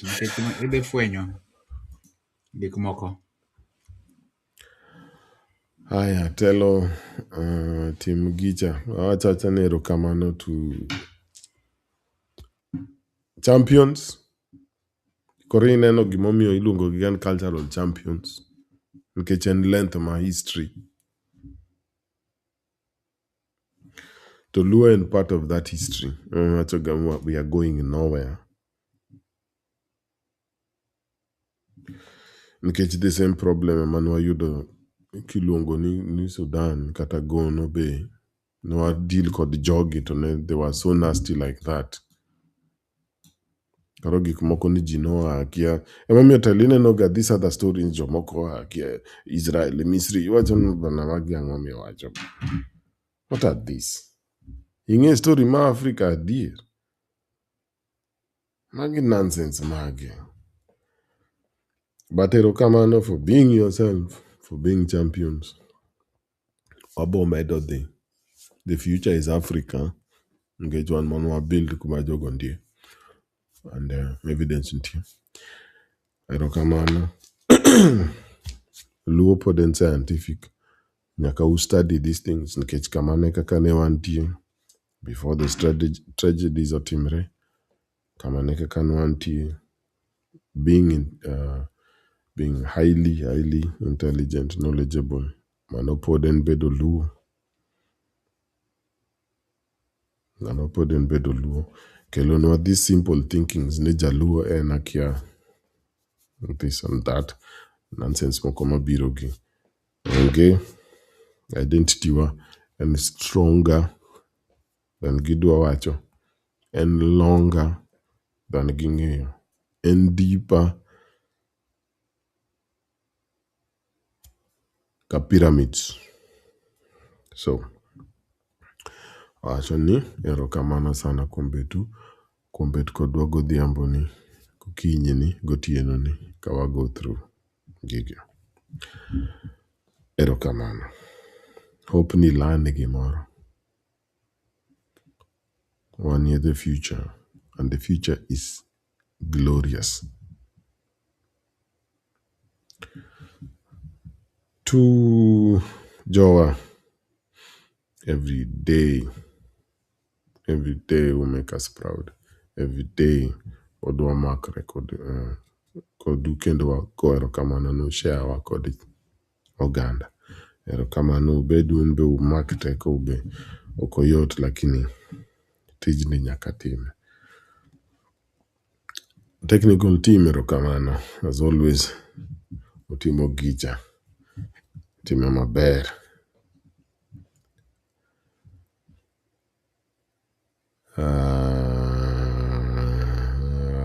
Iluongo ni Ramoth Cultural Institute for Luo. Emomiyo iluongo ni for Luo Heritage Research and Education. Heritage Research and Education.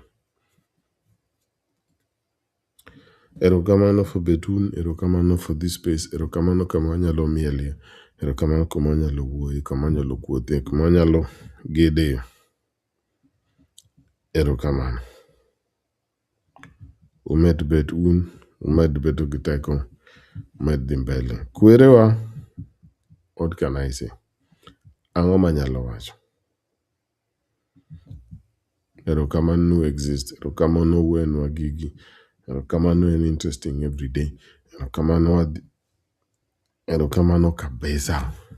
Makwa chopo chieng' ma wabiro join kama collectively untie, wabika wanwathi. Wabika wachopo rieko, wachopo timo, wachopo ng'eyo. Wachopo bet dhano in that sense maluo. Wachopo bedo luo to a higher degree. Erokamano. One lay. Erokamano from this session. Erokamano for the bedo the host. Go erokamano. Waduok ni motitiek. Jike, atimo erokamano nikech impromptu gimitga ndi. Koro ana bende mara en aduok erokamano. Ramoth Cultural Institute for Luo Heritage Research and Education. Kuom miwa thuolo, miya especially an thuolo mara bedo olalo ma message kale kadhi ne jowa. History mipuonjowa opogore sana. To gik ma samoro wasomo ga kato wawuoyo about yawo wengewa. Mane bedo jaluo.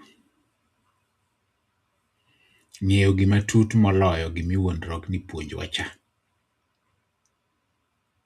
Onge ng'ama ichwanyo kisomo matut, imanyo tiend wach matut. Ni families wa wadwoko erokamano kuom share wa gi jogi. Technical team kaka pile. Erokamano. Screen, gimoro inge screen ka. Anan mana jalando. Ok ang'eyo gimo dhi mbele. Ana lando mana maneno. Reggae ji 6. Benga ji 4. Ajawa ji 4. Rumba ji 8. So far, mage modonjo. Koro kalure kod kawadhi kod makoponi onge moro mosemedre miya results ma final kaeto kech ang'e ni gimedre as we speak. Ng'ato dwaro nyatiti. Ng'ato achiel dwaro nyatiti. Ng'ama chielo wacho raj mix onge genre achiel, mano joma oketo genre go bro mana enjoy kendgi, just mix DJ. But so far rumba nigi numbers mang'eny moloyo te, koro rumba ema bro dominate majority. Donge nowacho ni mane kaka democracy tiyo. Koro majority koro rumba bro dominate tibro bole moko gi matin e iye kaka jawinjo machielo nowacho. But unie mugo kura, koro aneno ka 13 tam emoyombo ka. Koro ya jikero kamano kuom in kao thuolo ni kod family ni komi thuolo mar bet kodwa ka. Jowinjowa, Ramogi Cultural Institute, Cultural Champions, ero uru kamano, wago erokamano. Jogo mane YouTube, jogo mane Facebook, jogo mane X, jogo mane Urban Talk, jogo mane Subtrack, ero uru kamano. Warwako uduto. To mogik moloyo, wameduru lemo ne pinywa. Kendo anuoyo gima wacho kachako ni wan duto kaka wan ka walemo ne families mag ojende matindo mowito ngimagi, matuore ma ohinyore, ma orwake ute thieth. Walemo negi mondo giyud chango makende, mondo gi join families gi back home. Ero uru kamano. Kiny wanere uru kiny kawadhi mbele gi chenro mwantiere go. Kamano jogo madhi nindo, unind maber. Jogo mapod ni kawaindi, mapod thedho wuoche, twang'o bao besende, riuru maber. Ka ng'ulore tulore maber odiochiengu. Ero uru kamano.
Kasi eloko nini